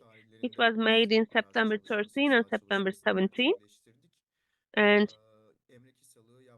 Emre Kışalı, Yaprak Tanrıverdi, Osman Dolaş, Suna Kabazan Kotugenes, Murat Demirli, Esra Akşibalcı, Çağla, and me was in the field group. And here, as you see in the visual, these are the buildings distributed around the location. And we have worked in Kahta, in the center, and the other neighborhoods, in Sincik and Gölbaşı. Maybe I can talk about there. Çağla already summarized it. But while assessing the building stock in this area, we actually we had two main components while considering this area. First, actually, the conservation boards, the registration inventory of them, of the conservation boards. And also we would like to extend our thanks to METU. Actually, Neriman Hoca was listening us. They have actually prepared Adıyaman cultural inventory, and it helped us to assess pre-earthquake and post-earthquake position of the buildings, and also to assess some buildings which were enlisted in the registry. And it helps us a lot in this sense. So in the city center, there were 36 buildings we have assessed. The other counties are Kahta, Gölbaşı, Besne, and Sincik. There were 12 buildings in Kahta, 5 buildings in Gölbaşı, and the others. And so, what are the distribution of these buildings? And according to the cultural heritage list, They were in the first group, they were called as monumental buildings, and the first group one is 2 archaeological sites, and architecture, civil architecture, 20. So we have documented 71 buildings. Sorry. Yeah. So according to their features and functions, which were these buildings? What were these buildings? Some of them were tumulus, some of them were defense buildings. There were some religious buildings, mosques, minarets, and churches, fountains, mill and stores, and civil architecture examples, hammams, and villages. And these were the areas that we have assessed according to earthquake damage. And actually, when you see these building groups, it actually creates a differentiation between Maraş and Adıyaman. There were a lot of villages, there were less civil architecture areas, and there are 2 archaeological sites and archaeological registry sites. There are different areas there. And also, let's continue with the counties. I will talk about only the buildings we have assessed as damaged. But in visual, it shows us a cultural asset. And Adıyaman is an important archaeological center. But according to damage assessment, actually in most of Adıyaman, we couldn't see a lot of damage, actually, I can say, for the archaeological sites. For example, Septimus Severus Diriç or Pirin archaeological site didn't show any damage after the earthquake. So we have detailed them also in the forms. So let me talk about the counties and the damage types. In the city center, there were 36 buildings assessed, and 13 of them were residence and stores, the second group buildings. We had 22 monumental buildings and 1 archaeological site, and then 25 of them were damaged and 11 of them were not damaged. And most of these buildings were in the Otlakçılar Bazaar, and it was actually in the registered protected area. And most of these stores were 1-story stores, and they were actually commercial stores and buildings. And there were actually some also effects of the season. We have classified lightly damaged, severely damaged, and moderate damage. And as you see in the right, and in the same island, for example, there are 2 stores collapsed, and under these there was actually Mehmet Pasha building which was completely collapsed, and after the many of the rubble in the area were removed from the area after the earthquake. And one of the buildings were used as a coffee store and kahvehane in Turkish, and it was actually severely damaged. And also during this commercial building assessment, we have seen actually, as we have seen from the older photos, these were actually 2-story buildings, but most of them 1 stories were made with concrete, but poor quality features were used for this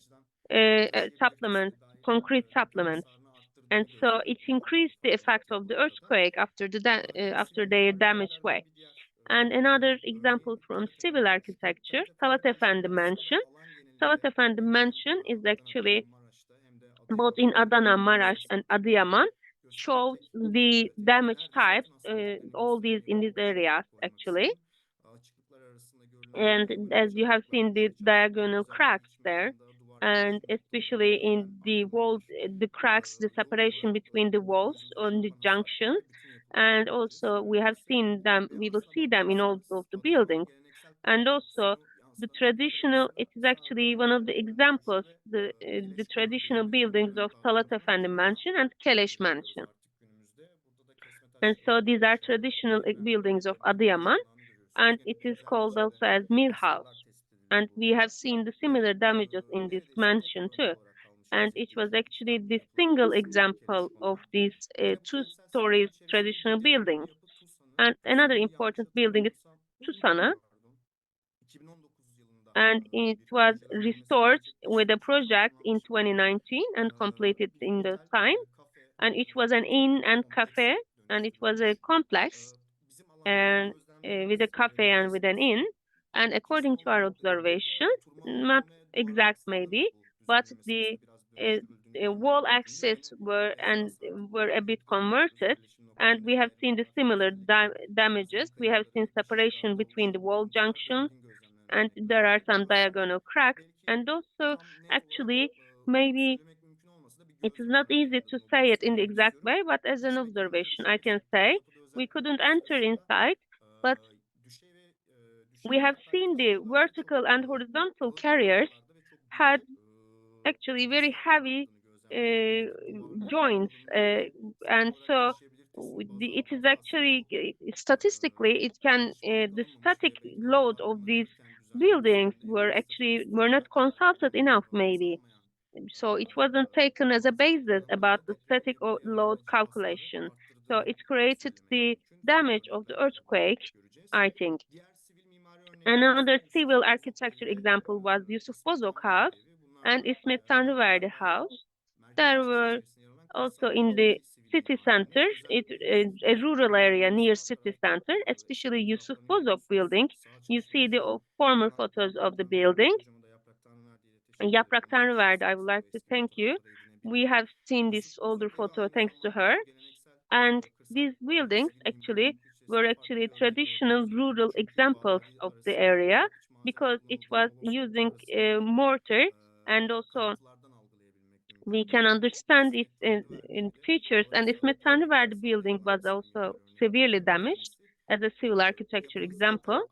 And the building was actually a bit unused already, but Esra, Çağla, and Umut already mentioned, while we were talking about the damage assessment of the building, we also collected data from the residents too, and also it was already damaged, but after the earthquake, it collapsed, as we have seen in the study. So let me talk about the monuments in the area. Maybe many presentations you have seen this, actually, St. Petrus building, for example. And also, this is the eastern facade of the area, and you have seen the poor quality applications were used in this restoration period. As you see, there are some separation in the front facade, and the load the building can carry changed, and so the effect of the earthquake created an increased damage. And also the restoration bid was ongoing, and in these times when we were visiting the area, I don't know the result of the bid. Maybe we can talk about that in the Q&A session. And also, we had Ulu Cami and Kap Mosque, and Adıyaman Merkez, Adıyaman city center was still severely damaged, and this is collapsed. Mosque and Kap Mosque was actually a type which was showing the damage type we have already mentioned. And two more examples which were damaged. These were actually the architecture of at the end of 19th century, Cumhuriyet Primary School, and the former soldier barracks. And also, especially in the soldier office, we have seen that the inner walls already collapsed, and there were some material loss in the facades. And in Cumhuriyet Primary School, we have seen that nearly most of the roof has collapsed, and the roof material was concrete. And also, after the earthquake, the damage the earthquake can cause was increased because of this poor quality usage of these reinforcements. And I would like to give three more examples which were damaged as the fountain. And only the damaged fountain was Gazhane fountain. and it was a bit damaged with the inner walls, and Varlık Bridge was also one of them in the damaged ones. And also, it was in the inventory, it was listed by the list in by the inventory, but it's called as an historical castle part, and it was actually maybe a Roman period wall, and it actually has a lightly damage. It was lightly damaged, and because it was actually a ruin, it is already open to environmental conditions.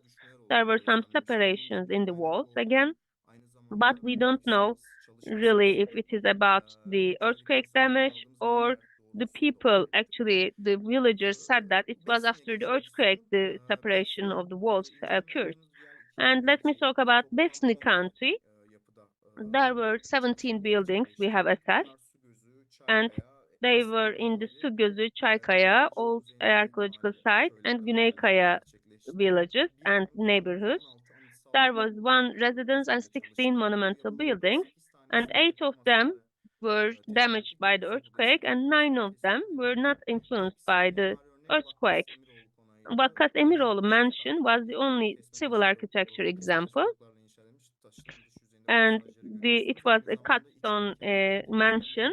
And when we enter inside, we have seen that it was also some reinforcement by the concrete. It was severely damaged, and only the southern wall was standing, and the other walls collapsed. And we have learned that before the earthquake, we have understood it from the interviews with the villagers. People were still living in the containers there, and the people helping us told that it was used before the earthquake. Some of them were used as a warehouse, and people were living there. And after the earthquake, they have moved to the container cities. Other damaged groups was actually Bekir Bey, Ulu Cami, Ulu Mosque was severely damaged, and the other is Bekir Bey Hamam, and it was a 16th century, according to Ottoman documents, 16th century building. It was actually worked as a PhD study. It is a precious building, especially about its traditional example features. Because it was a ruin, actually, it was already open to environmental conditions. It was already having some damages, but after the discussion, after the close observation, we have learned that it actually had some damages occurred because of the earthquake too. Especially the arches were lost, and also there were some cracks in the multi-leaf, and also there were some damages again in the cracks after the earthquake. Another damaged bridge was Mağaraönü Bridge, and it was actually, you see, there are some separations in the arch, and there are some separations in the wall stones. Again, damaged buildings in Besni, Tahtaoba Mosque, but it was actually only one minaret, and the minaret was completely collapsed. Hasanpaşa Cami minaret was actually collapsed too. And also, that was the Öksüz minaret, and as you see, it was completely collapsed. And it actually had some cracks in the ties in the walls. Let me talk about Gölbaşı County now. We have assessed 5 buildings, and 5 buildings were influenced by the earthquake, and we have assessed damage of the earthquake in this area. According to the studies we have followed, it was one of the most influenced cities after the earthquake in Adıyaman. And there was one Gölbaşı train station, and these were already damaged. This was by the earthquake. Gölbaşı was actually completely closed, and I don't know its current situation now, but in the second month of the earthquake, it was still closed, according to TMOP. Actually, it was the only operating train station, and so it was important for train traveling. and it should be restored and it should be functionalized again, they said. I don't know its current situation right now, but maybe people in Adıyaman can help us about about its situation. Maybe we can collect data from them. There were actually both damages in the train station and also the residence building of the train station. There were some current diagonal cracks, and there were some junction points damages. And also another important detail here, as you see, it was repaired and restored. One of the buildings was restored, but it actually had some severe damages. But the other registered residents were not used before the earthquake, but they weren't actually showing the damages of the earthquake. So we can show as an example, as a civil architecture example. You can see the details of the damage. Another country we have assessed was Kahta, and it was an important cultural history, is an important part of cultural history of Adıyaman. It has one archaeological site and 11 monumental buildings, and 12 buildings were assessed, and 6 of them were assessed as damaged, and 6 of them weren't assessed as damaged. In Vaskaya, Artan, and Arsemia are the neighborhoods we have worked and in villages we have worked.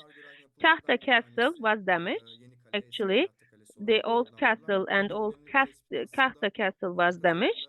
And another important assessment that it was actually recently restored, and there was an earthquake. I don't want to make a mistake here, but it was actually in the west and eastern axis the damage was seen. And also, we have taken a photo there. We couldn't have the opportunity to closely assess the area. It was a construction site, as you know. Only the museum management helped us to visit the building, actually. So another important area, important for the history of the area, is Arsemiya archaeological site. Arsemiya archaeological site also had some earthquake and also there were some damages in the rubble, also in the ruins, and especially as you have seen in the second cell, there are some clear divisions from the surface. And also in the top plateau, there are some floor cracks, and in the soil there were cracks in after the earthquake.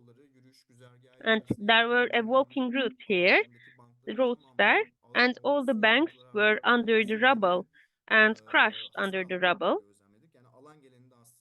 So in general, there were some actually damages in the visiting area.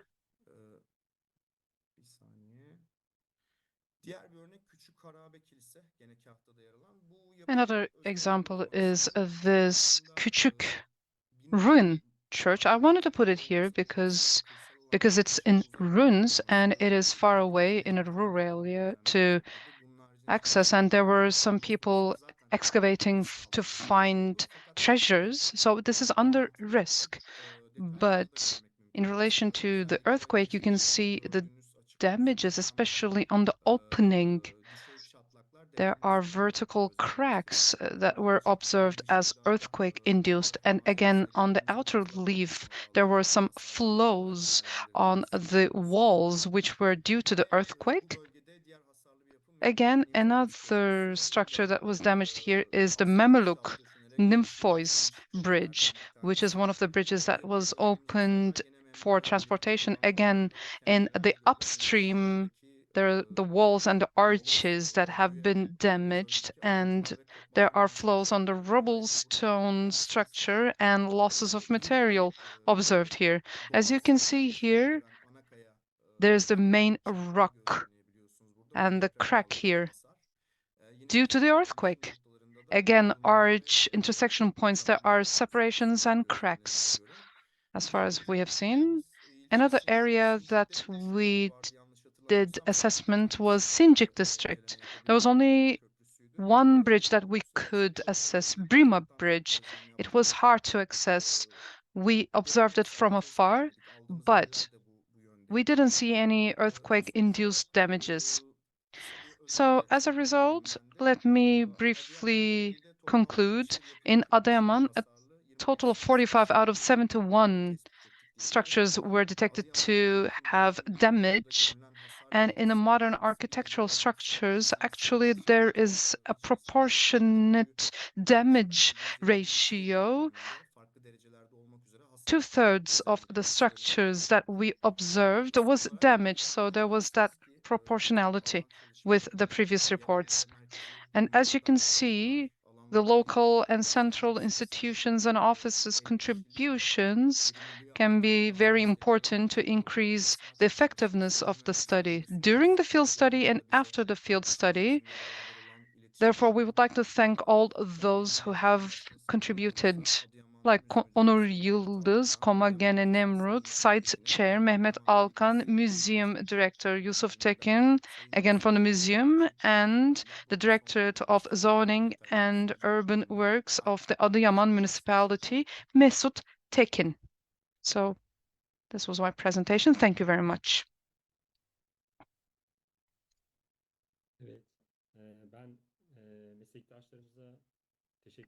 I would like to thank my colleagues that delivered their presentations and that joined the field study. Once again, I would like to thank them.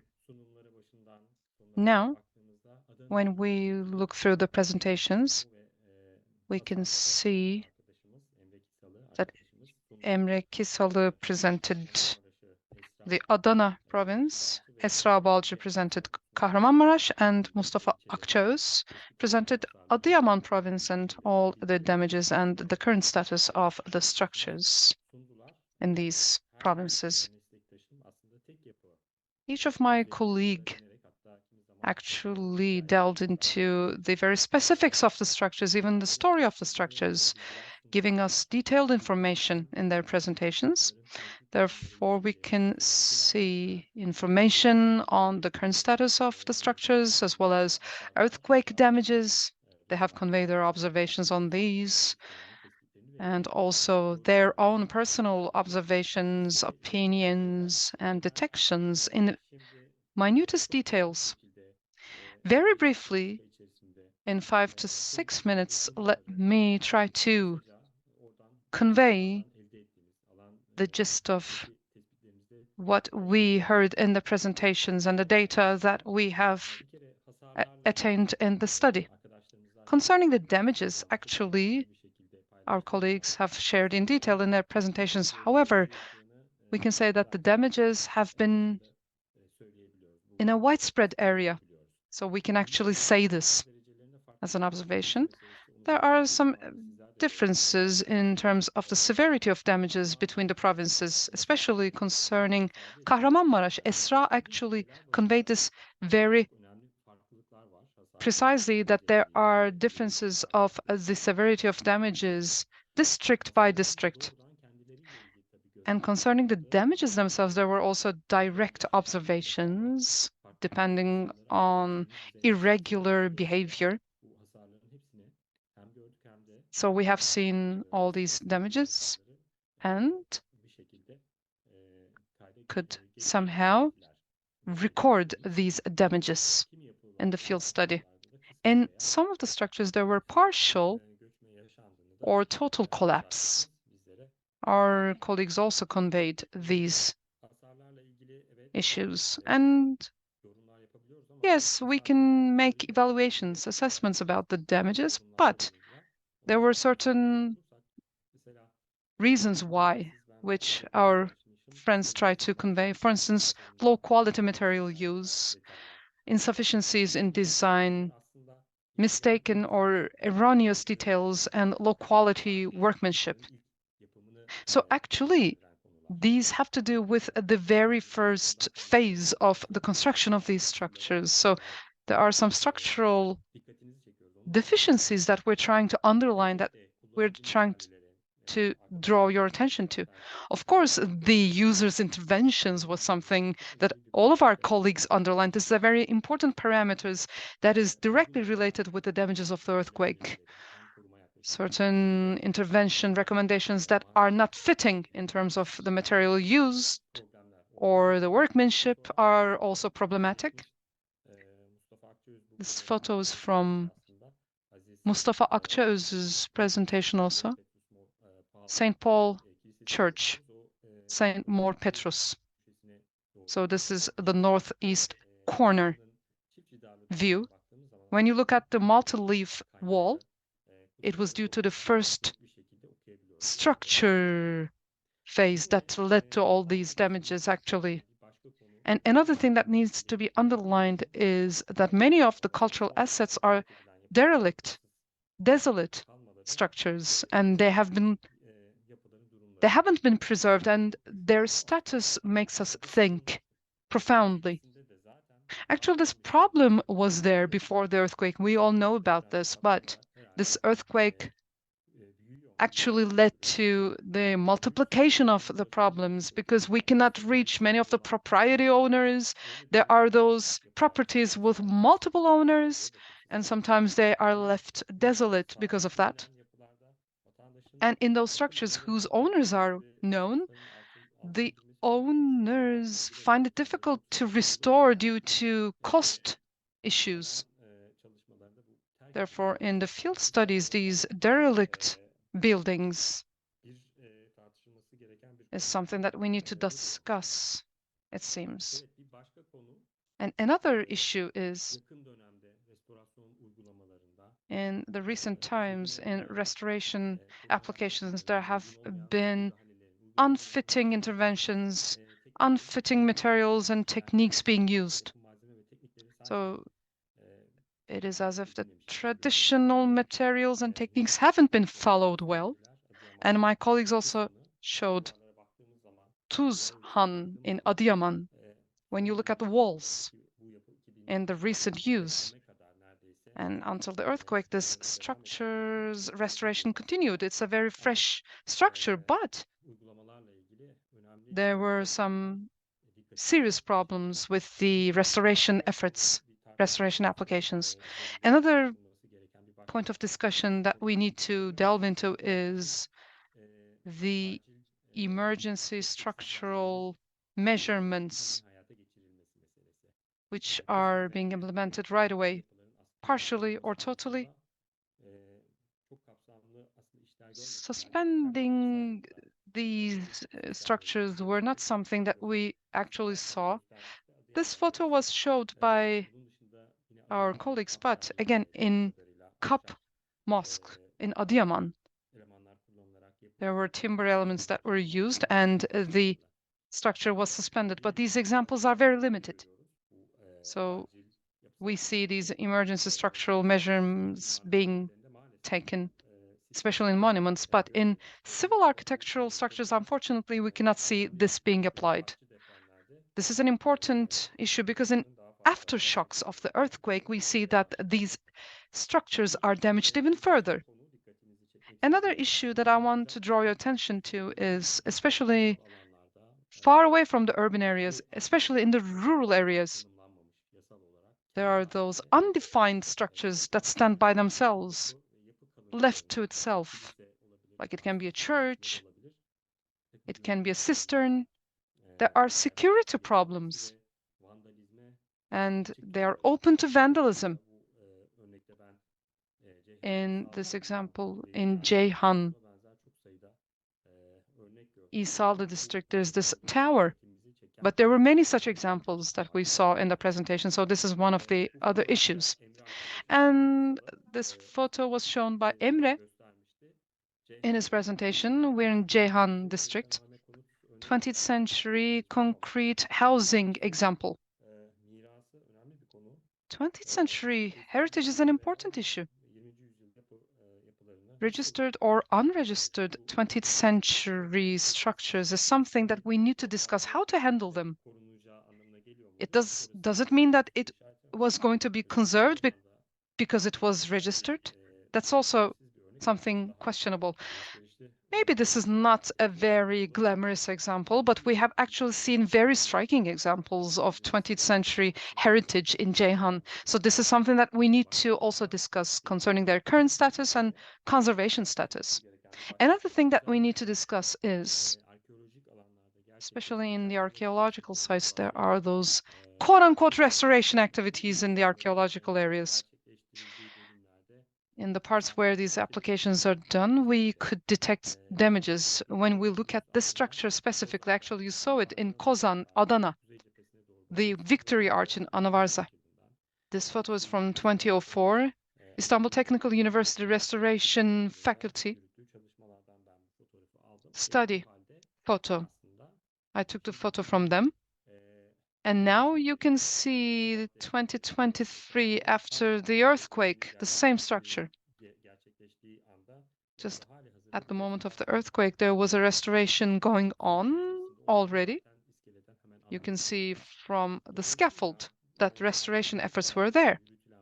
Therefore, in some of the restorations in the archaeological sites, there are some erroneous approaches, problematic approaches that you can see that there are some interventions that go beyond anastylosis.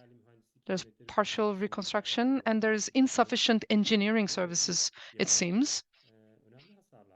And there are serious damages in the areas between the arches. There are cracks. And in the stones between the arches, there are some damages and some arch stones are missing. Now, speeding up now, maybe I would like to express some of the challenges about detecting the damages. Let me try to summarize them here. So we could do the assessment mostly from the outside, especially in Adana, but there were situations in which, in Kahramanmaraş especially, we could go inside the buildings. If only we could go inside all of those structures and do detailed observations from inside, but be it the number of the structures and be it the methodology, this study required observation from outside of the structures. Visual observations were at stake. So we could see that there were challenges in the detection of damages and damage mechanisms. Actually, our colleagues already conveyed. It is difficult to sometimes discern the type of damage from outside. Even experienced civil engineers find it difficult to evaluate some of the cracks, some of the damages.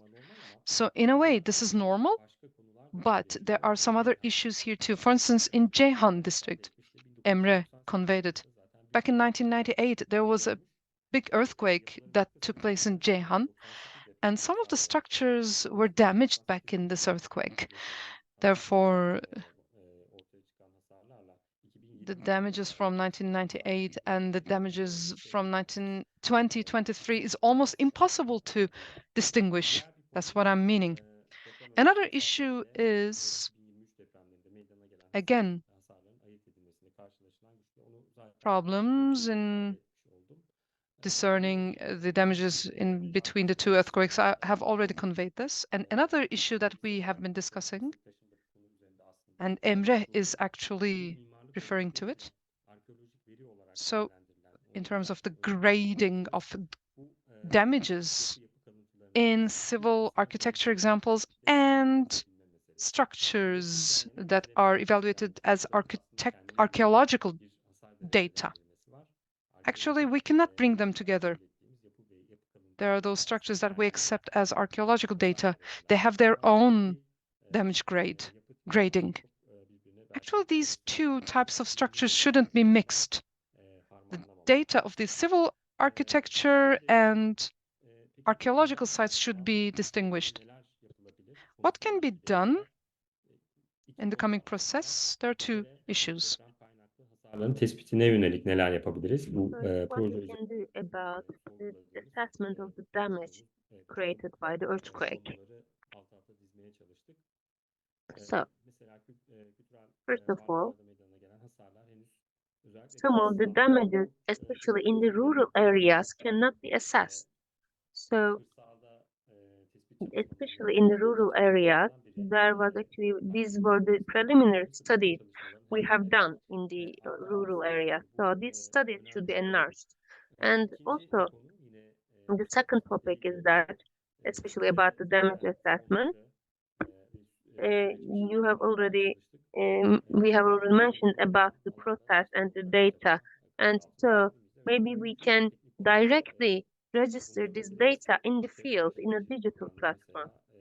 So maybe we can create an interface for that to directly, digitally register the data in the field.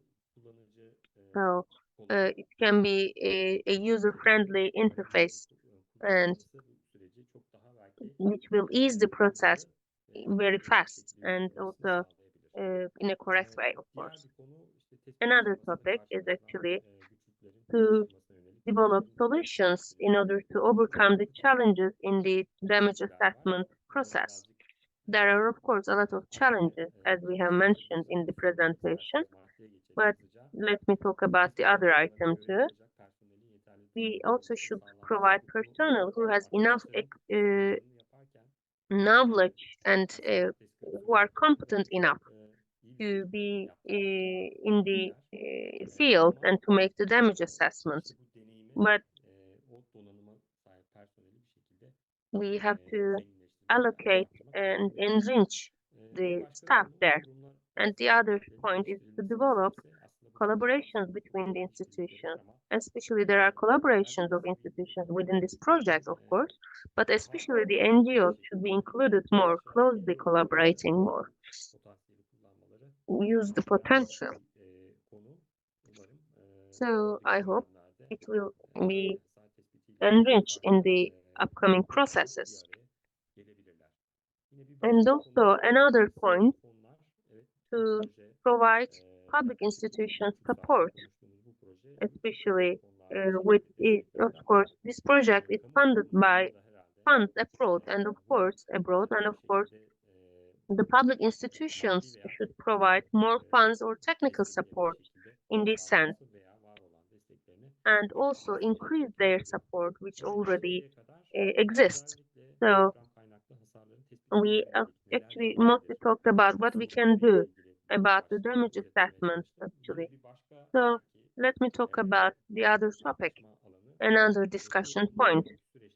After this process, what we can do to protect the cultural assets. And of course, when we have a definition, the assessment in the field work, and also related with the chronic problems before the earthquake. And as I summarized before, the damage after the earthquake can be increased more after the following the earthquake. So we have to work on them. So because we have seen the system limited in a limited way. Another point that some of these cultural assets were not used for years or were left. And so their situation needs some alternative solutions because they were left unintended or unattended, and also they will lose their integrity. And also, as Yavuz Bey mentioned in the opening, the feature, the quality of the restoration activities. It is actually a wide discussion. Maybe we will need some more sessions about that. As Yavuz Bey said, there has to be some analysis about the earthquake pattern, earthquake behavior of the buildings. We didn't take into these topics into consideration, but unfortunately, the earthquake reminded us that we should do something about that. And it's not limited with this quality, of course. The current restoration implementations and in the project implementations, there are some important problems. They use poor quality workmanship, they use poor quality materials. So these are important problems in this sense, and we have to overcome these problems. And again, something we underline, the protection in the archaeological sites.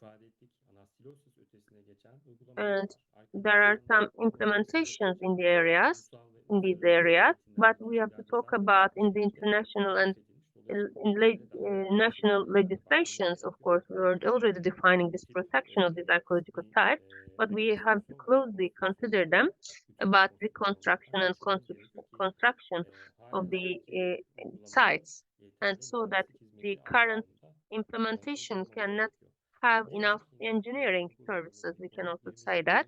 Another important part is, of course, protecting the 20th century heritage, especially in Ceyhan. There are a lot of good quality buildings of 20th century, so we have to transfer them to the future and carry them to the future.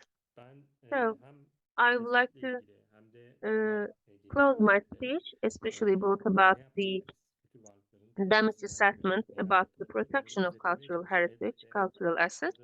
And of course, there may be some points that I have missed, and I hope my colleagues and my friends and you will complement my presentation with your comments and Q&A.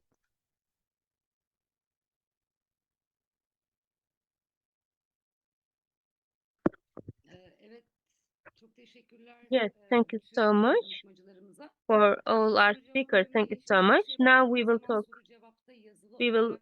in the Q&A. I cannot see a question in the Q&A session, but I can take your question in verbal. I see Ege Yıldırım. Again, Ege, we can start with you. Hello, everyone. Thank you so much. It was very interesting study. I would like to congratulate all of you. Thank you so much for having me.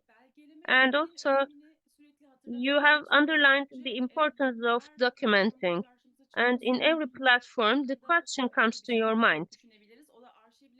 Actually, archive and how we can centralize this archiving, actually. So it is actually something that should be done maybe by the state or maybe with the networks connected to each other so that we can have a consistent archive document and for everyone's use. But it is actually a very professional project. I know maybe you have thought about that and how we can use them in the best way, how to communicate it in the best way to the widest audience. And do you have any expectations about that or any future plans about that? Especially for, you have talked about the digital interface, for example, about meta database, maybe, for example, maybe need some bigger organizations needed for that. I am curious about these works. Thank you so much.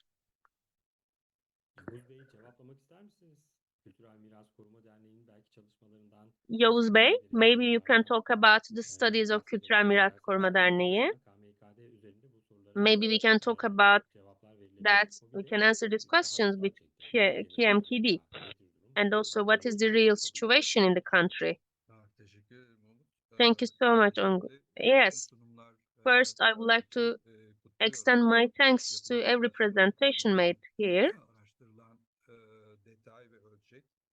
The scale of the study is huge, and some of them what actually made me sad, of course, especially in Adıyaman.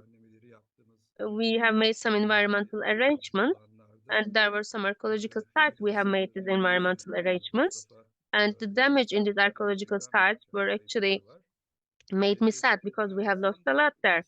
And so I was going to ask a question in the scope of this project, in the scope of this study. Then I will give info about the studies of the association. So in this, yes, there are some 3D screenings made in the assessment, and we also made some sketches. Some metrics assessments were made, I think. I don't know if they did it. And there wasn't an info about that in the presentation. I just want to learn about that, if they made it or not. When we started the field work in 2014, in every field study, we try to assess the basic needs of the buildings, basic problems of the buildings. We document them with photos. We try to make 3D documenting of them, etc. Because these are the things that can get lost easily, as we have seen in the examples in Adıyaman, for example. So we always talk that we can have a laser screening and so that we can assess the buildings under risk and document them and put them into our archive. We didn't have the opportunity because the budget of the funds weren't helping us in this sense. But this is an important point. The second is these urgent temporary measurements. 6 or 7 years ago, actually,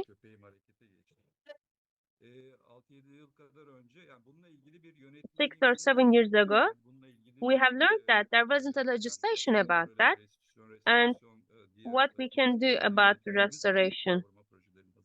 We have a legislation when we use when we are preparing protection conservation projects, but we don't have a legislation about this topic. So we need a legislation. Nermin Hanım was among us.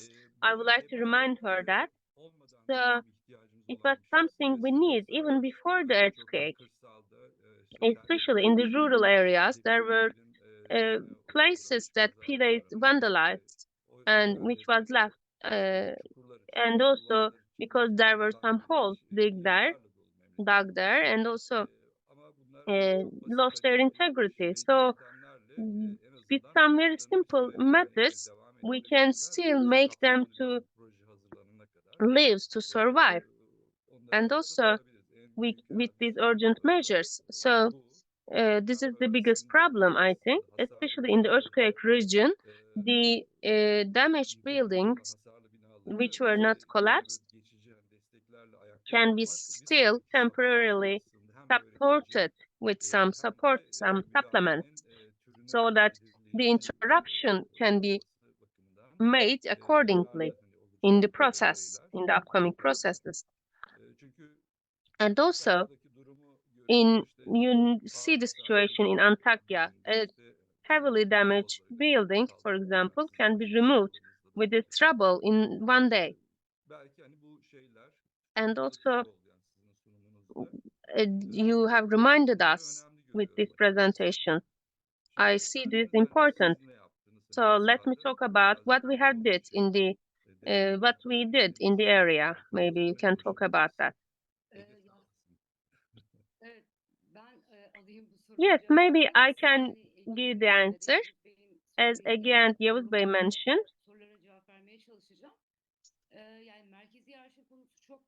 the Central Archive is actually a problematic area.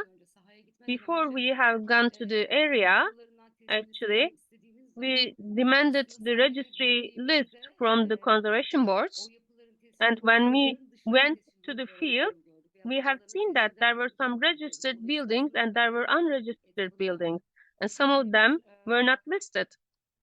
And so there was actually a problem arising from the communication. So first, maybe this registry list should be updated and centralized. And also for the next studies, we just try to create a basis. We have assessed 350 buildings. Maybe we can assess more buildings if we have more time. But at this point, as the KMKD, with the Cultural Heritage Organization, in the project we have collaborated with them for protecting cultural heritage, both in the Southern Marmara and also an Edirne project. Heritage Management Organization collaborated with us as KMKD, and we have actually taken some steps with the digitalization and with photometers, and we have made it in some buildings. But at this field work, we actually tried to move fast. We need to move fast because we wanted to assess more buildings, many more buildings as we can. And so we tried to get the assessment of the all of the buildings as we can. But our priority was actually the risk analysis about how these buildings were damaged by the earthquake and what is their architectural situation. And to close the first step, and then we should talk about the measures for protection to create a basis for it, so that we can create a map for protection as a basis. Thank you so much. Neriman Hoca'yı görüyorum. Evet. Neriman Hoca. Teşekkür ederim. Ben de biraz Thank you very katkı much. I would like to make some contributions if you allow me, because as you said at the beginning, how to do what before finalizing this study. First of all, I would like to thank everybody. This is an incredible study from its methodology to all the details. Birkaç yani tabii ben de yarı Adıyamanlı kendimi gördüğüm için o So kadar yıl orada çalıştığım için I have Mustafa worked özel olarak for teşekkür so many ediyorum. years in Adıyaman. I would like to Çok thank güzel especially anlattınız. to Ayrıntılı olarak da Mustafa. inşaat Specifically, teknikleri you really hakim bir şekilde. conveyed to us in detail Onlar da mastering the çok önemliydi. construction Ben techniques, bu çalışma which were very raporlarından valuable. bir şey As the çok study was çok being uzmanı reported, olduğum için I know aslında that there inşaat are mühendisleri many üstüne de conservation gözlemlerinizi yazmanızı specialists. ben önereceğim. I would recommend you write your Bu bir yandan observations on bakınca construction sizin techniques, de because this is an Adıyaman opportunity at the same time, Sarnıç bölgede, especially taşlıkların olduğu Adana'daki bölgede in the ya da area başka in Adana where there are Kahramanmaraş'ta adobe farklı yerlerde structures, or in bu Kahramanmaraş. depreme In dayanan various areas, yapılar, hangi tür yapılar which dayanıyordu structures gösterildi. Bir de were resilient her against yapıda söylediği earthquakes. gibi aslında And anıtsal as Ul alanlar, said, mevcut alanlar ve şeyi ayırmak lazım. it Çünkü is important to hepsi discern birbiriyle the monumental çerçevelenmiş. structures Bir başka as konu well da as Adıyaman'la archaeological ilgili daha hakim structures. olduğum için And because I know özgün Adıyaman olmayanlardan more, ayırt ederek bunu yapmak we need ve to hasar discern what is original and what is not. buna çok dikkat While etmek assessing gerekiyor. damage, we have to be Mesela very careful about the hem originality Adıyaman issue. Kilisesi hem For Tuzhan Saint tamamen yeni Morpatrus and yapılardı aslında. Tuzhan, they're actually very new buildings. Pardon. Apologies. Şeyde Tuzhan'ın Tuzhan, hatta böyle olduğundan daha fazla yanlış bir restitüsyona dayalı uzman bir mimar it tarafından has yapılmış been subject to yapılan erroneous restitution, not gösterimin undertaken içeriğinde by biraz an yani aslında expert hepsi yeni architect. malzeme ve orada Actually, hiçbir all of şey yok. Yani it özgününde was zaten new material and there's nothing original yapının about it. arka tarafı As you can see in our documents, on the backside of the structure, it used to be one story, but it was made two-story and everything was renovated. So there's originality problem there. Similarly with Saint Morpatrus. It was very nice to see the Metropolitan Bishop healthy, live. But as Umut said, Umut showed, the internal part of it is all very new. There's concrete being used, as well as the bases. So these buildings have been remade. I do not remember the date for that church, but Tuzhan is very recent. The damages in Old Kahta and the new castle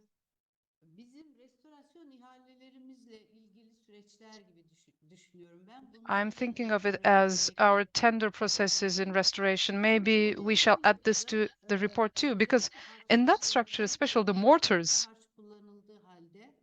even though it was high quality, it was applied in 40 degrees centigrade, not being wetted enough.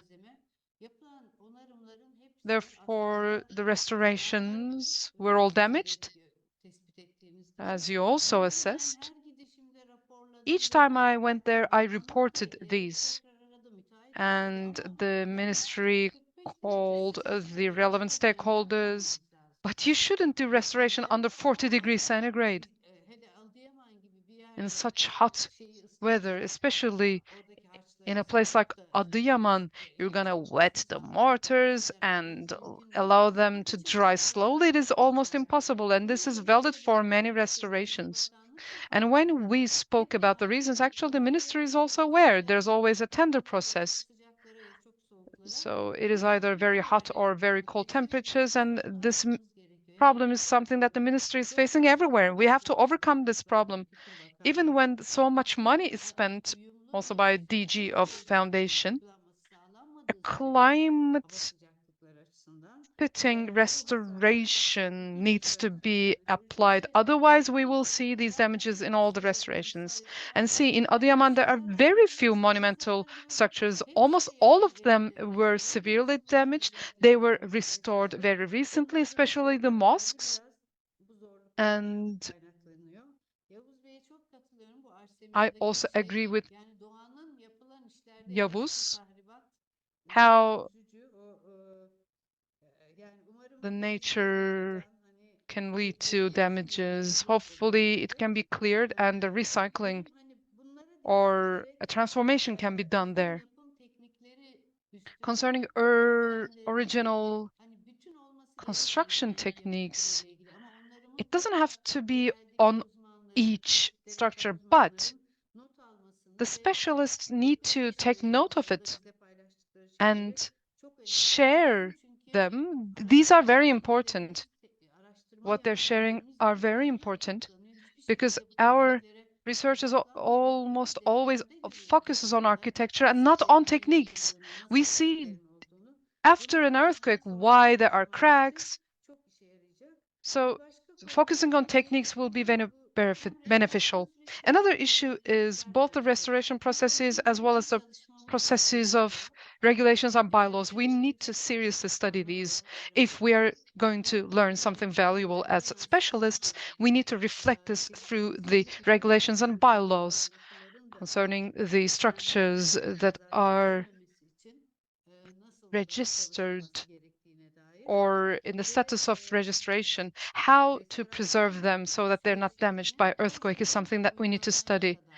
From the beginning of the project till application, it should be always experts, specialists that need to be involved in the process. And we need to convey this to the ministry too. Tuzhan'ı is an example of restoration that somebody that has nothing to do with architecture held. And unfortunately, it leads to irreversible mistakes. And concerning regulations and bylaws on restoration, I believe that we can start such a study in the short term with all this accumulation of information and knowledge.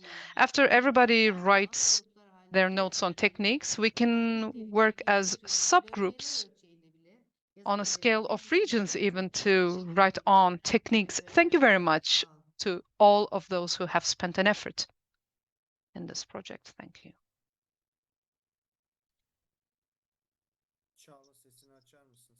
Çağla, can you unmute yourself? Thank you very much for your evaluation. So, I see a question from an anonymous participant in the Q&A. I would like to ask this to the experts who held the presentations and anybody from the participants who would like to give an answer. In the modern structures today, there are consolidation, fortification efforts for after earthquake.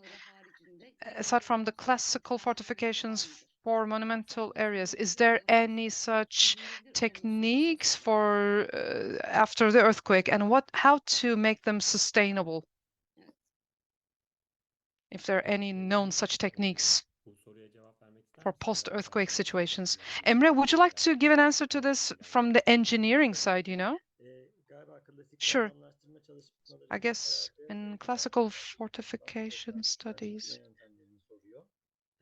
you're asking about the earthquake fortification methods or post-earthquake fortification methods. Of course, there are such methods, but before giving you pill information, actually the aim of the presentations were that being able to understand the behaviors of the techniques and to be able to come up with those measures that could have been undertaken before.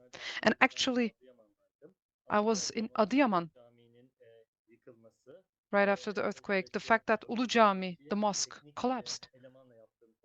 And in my talk with the technical staff, I saw how important the interventions were.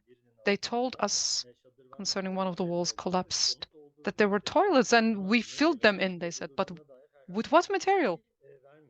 They didn't give me any information on that or how they filled it. So there was a toilet that was opened and that was filled in. But of course, we need to know the behavior of the structure and the fortification methods. Aside from the Ulu Mosque, the concrete structure collapsed after the second earthquake. All the rubbles mixed in. And among the provincial directorate of foundations, there were those who said that they were relics of a Turkish bath. So, as you also said, we need to have clear information on these. Of course, there are fortification methods, but each situation needs to be evaluated by itself. And in Saimbey'de, I showed you a barn that was, there were hot lacings and a drywall structure in timber structure. It is important to understand the structure very well. So Iskarsah's manual on data collection can become very important, especially in earthquake situations. This is what our experience told us. Thank you.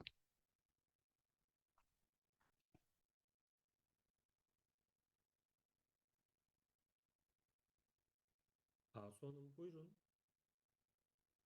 Merhaba. Miss Aksoy, Pardon, sesimi hello. açmamışım. Çok iyi bir çalışma. Thank you. This Gerçekten was a eline great sağlık. work. Çok Well ayrıntılı. done. Ben Very bu detailed. raporlamayı nasıl yapacaksınız onu merak How are you ettim going to do the açıkçası. reporting, Yani actually? That's what I'm curious about. anlattıklarınızın ve burada How anlattıklarınızın are you kamuoyuna ve politika going to yaratıcılara, share yani your hem findings and your politika observations with the yaratıcılara decision ve makers uygulayıcılara and ulaşabilmesini sağlamak için, yani in order to özellikle bu convey seansta these sizin to the anlattığınız decision makers, bütün bu the ayrıntılar public sector? raporda nasıl yer alacak? How are you going Çalışmalar to put yapmanın all this information bir into the amacı reports? var diye gördüm. Because Yani I see that there were two politika aims of yaratıcılığından this study. So geçmek one of gerekiyor them bir şekilde. is O about da policy creation, yani policy hasar production. görmüş binalar nasıl So yapılacak how böyle to bir handle deprem the beklenen damaged buildings? So this is the emergency kültür situation. varlıklarına And then yönelik there's also izler nasıl those olabilirler? cultural assets in Dolayısıyla aslında earthquake sizin bütün regions and the measures that need to be anlattıklarınız taken for these başlıklar assets. tutuyor. So actually, there are so many important Yani issues that you yani terk edilmiş referred to. For ve instance, bakımsız binaların desolate, derelict belki de buildings askıya alınması dediniz. to be suspended. For instance, you talked about the suspension of these buildings. Actually, these are very concrete measures and policy recommendations. Therefore, please reflect these on your reports. Maybe through case analysis, please. This would be my comment. And when we read these reports, we shall take lessons from it. For instance, in the presentation, you used data graphics, like you referred to very heavy damage, substantial to heavy damage, moderate damage. But actually, you have material to go into further details. To what extent are very heavy damaged structures are newly restored, for instance? So you have the data to further develop your analysis to reach the policy recommendations. You're going to take the step, right? I'm sure that you will. It's nice to hear that you will. Thank you. Çağla, perhaps concerning Asu's question, Miss Aksoy's question, you can give an answer.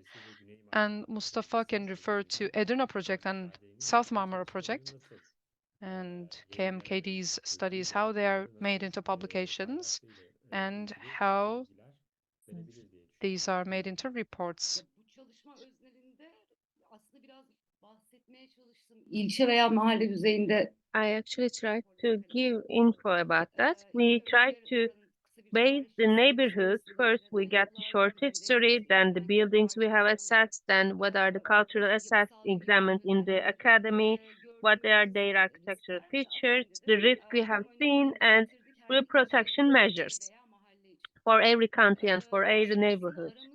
So actually, we actually have Kahramanmaraş Cultural Directorate among us.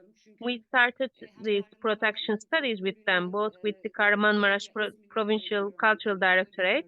I don't know who are among that, but there are also some other people from the Ministry of Culture, and we started the advocacy about that before even the reports are published. But that was our aim, actually.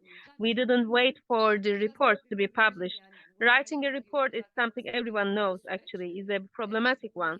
So our target is actually to complete them as soon as possible. And because when time passes, of course, the value of the report decreases. So first, we have to complete this report as soon as possible, and then maybe we can talk about some detailed data and use them in a detailed publication. But first, we have to publish the report and then start advocacy.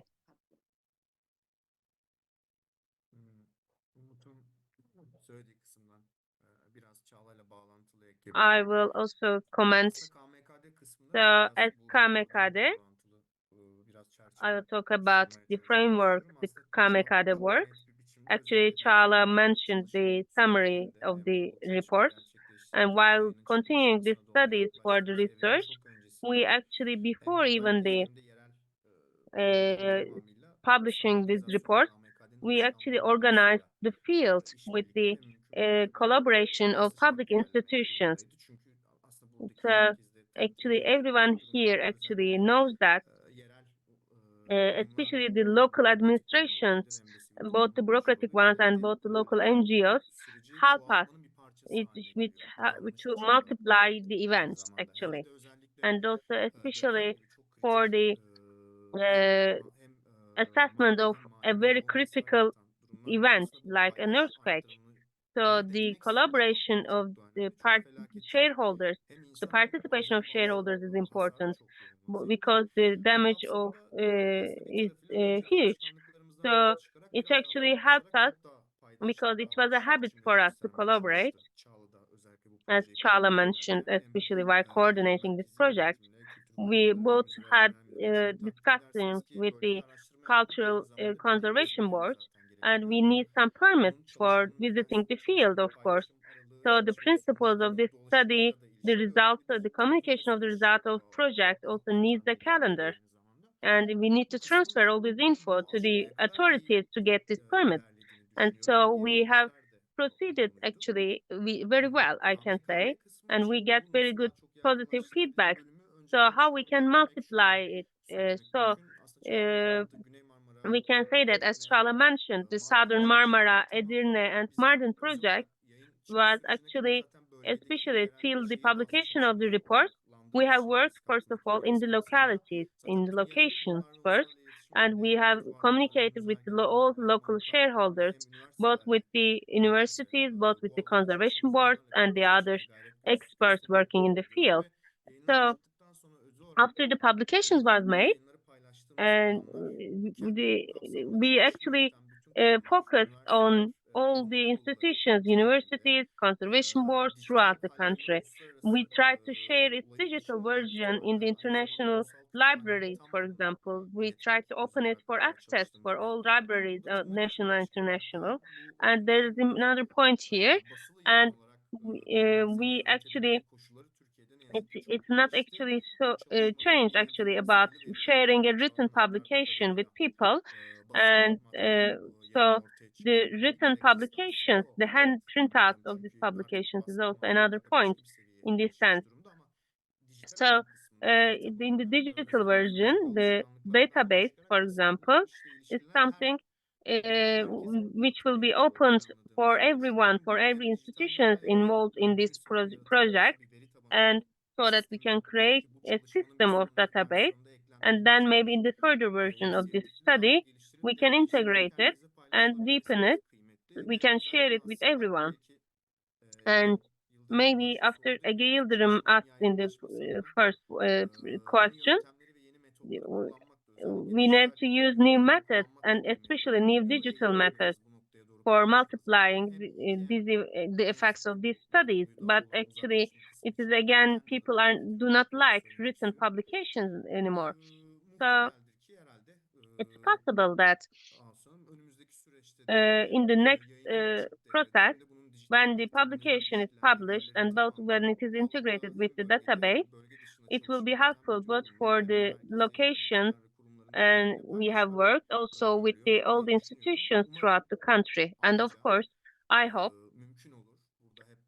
it will be possible so that it will be a result of this meeting, and hope we will deepen the communication here after this discussion, and then maybe we will need a huge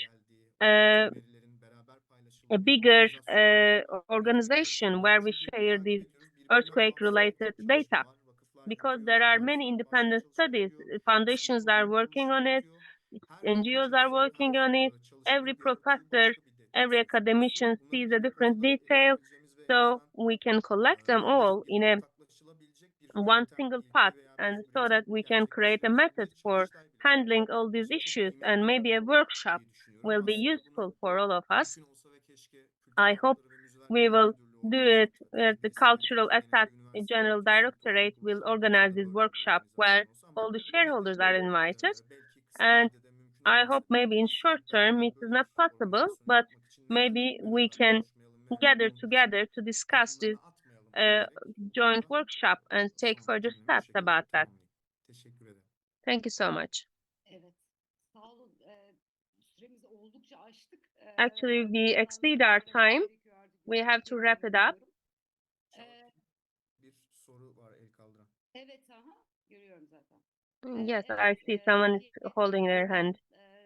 Europanostra eski We başkan have yardımcısıydı. someone is among us. Pozisyonu bilmeyen Europa insan belki Nostra daha önce Vice görevi President. I alabiliyordu. hope she O still sözünü continues her job. siyaset bölümünde de He wants to yapmış. take the Europanostra en çok Avrupa'nın en çok risk altında olan Europa Nostra actually 7 listed kültürel 7 mirasımızı cultural assets, Antakya, two buildings from Antakya, Ayayorgi Church and Demirkapı Church.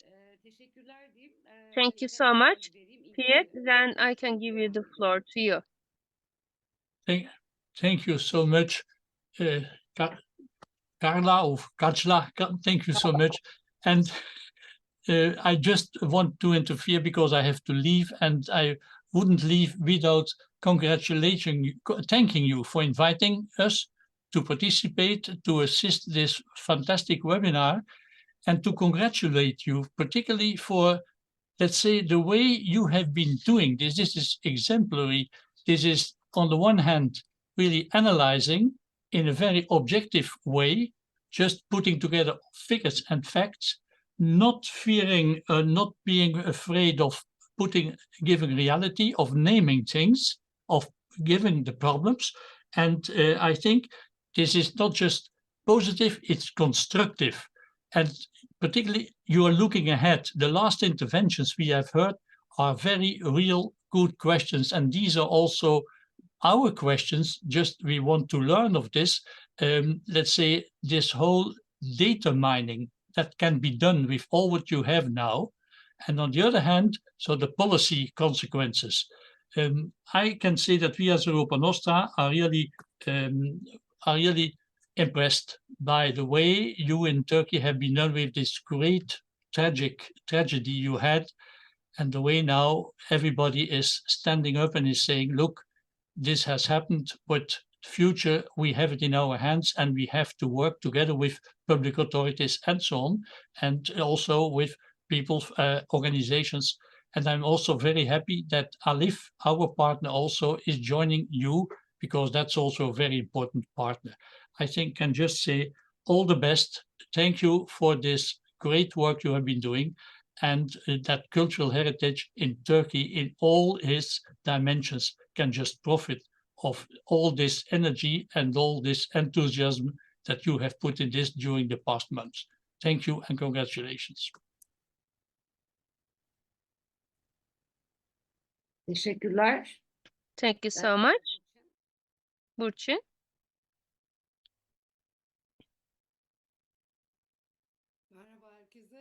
Hello, everyone. I would like to congratulate you. It was a very beautiful study, as usual. I just want to comment shortly about the thing we have seen mostly commonly in the earthquake, after the earthquake. You have worked in areas apart from Antakya. And I know there are a lot of losses in Antakya and we cannot prevent it. We have experienced it, unfortunately. But when you were collecting this data in this study, there were some temporary supplements, supporting elements, and to protect, there wasn't any study to protect the remaining parts of this cultural asset. Actually, there wasn't a preliminary study for that in the project. So after the earthquakes, it is something very necessary to protect the remaining parts of this cultural asset. And we have to attach importance to these issues. And especially for the areas which are not affected by the earthquake. The legislation that should be prepared about that should consider all these issues. And because in Antakya, as everyone knows, the remaining parts of these buildings are removed in a fastest way. So maybe you have seen it in Kahramanmaraş too, and it was cleared out. So the time needed for these assessments and material needed for these assessments cannot be found in the area. And this is important. And the Ministry of Culture and Tourism and also foundations should discuss about their methods for this process and open some space for their legislation to protect the remaining parts of these cultural assets, because they are this authority that are whose responsibility is to protect this cultural asset. And I don't know if you mentioned about that, but I also want to say that these two buildings in the list of Europa Nostra Turkey showed these areas as candidates in the list of the 7 artifacts under risk. But the whole of Antakya is under risk, actually. But we didn't have the time to apply. But we are just in the short list. We are not in the last list. I don't, as far as I know. I hope it will be listed in the final list. And in ICOMOS Turkey, we try to collect all this data and organize workshops and some meetings. And we want to make meetings with that. We couldn't do it till today, but the results are newly emerging.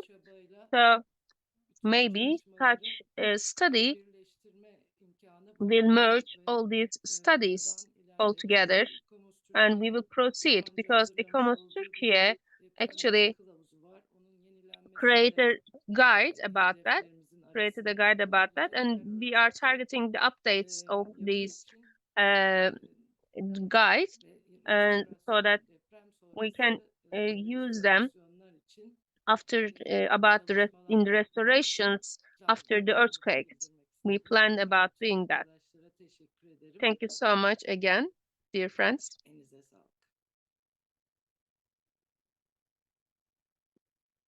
Teşekkürler Burçin. Thank you, Burçin. Now I'm trying to see. Okay. I don't. I think see everybody is any tired enough. comments. Yeah, everybody's tired. Yeah, it's longer than expected. Yes. Ya Yes. söylenecek şeyler her zaman daha fazla tabii ki. Of Bunu course, bir there's always more to say. Let's take this as a start. Bir yandan da Antakya için olan And kurumlar, sivil toplum kuruluşlarının, akademinin katıldığı the NGOs and the academia, forumlar, bu illerimiz içinde projeyi thinking about the forums that they could join in Antakya. And hopefully this will also be valid for the project provinces. Such forums will be possible. Thank you very much to all of the presenters and the participants. And we would also like to thank the interpreters Canan Kaplan and Müge Atala. They have been interpreting for the last 3 hours for their efforts. And of course, ALIPH Foundation, which has funded the project. Vasya was our Zoom moderator, Vasya Terzi from Heritage Management Organization. Thank you very much. See you, let me say, and give the floor to Evangelos to close the meeting. Well, thank you once again. I really do not want to keep you any longer, but thank you very much, not only for extremely dedicated work, everyone that presented here today. Thanks very much to the ALIPH Foundation that actually came very fast immediately after the event and made themselves available and supported generously this project. Thanks to all the experts that did not participate in the presentations, but actually did participate in the work that has been done. And thanks to all of you that spent a good 3 hours of your life listening to the presentations made here and making some quite hard to find time to attend an online event, which I know is very boring. It would be much better if we were all together in the same space, but alas, that's not very possible. So thank you very much again, and thanks to my colleagues in Turkey and in Greece for making this happen. And we hope to be able to do many more such events, hopefully after better circumstances. Thank you.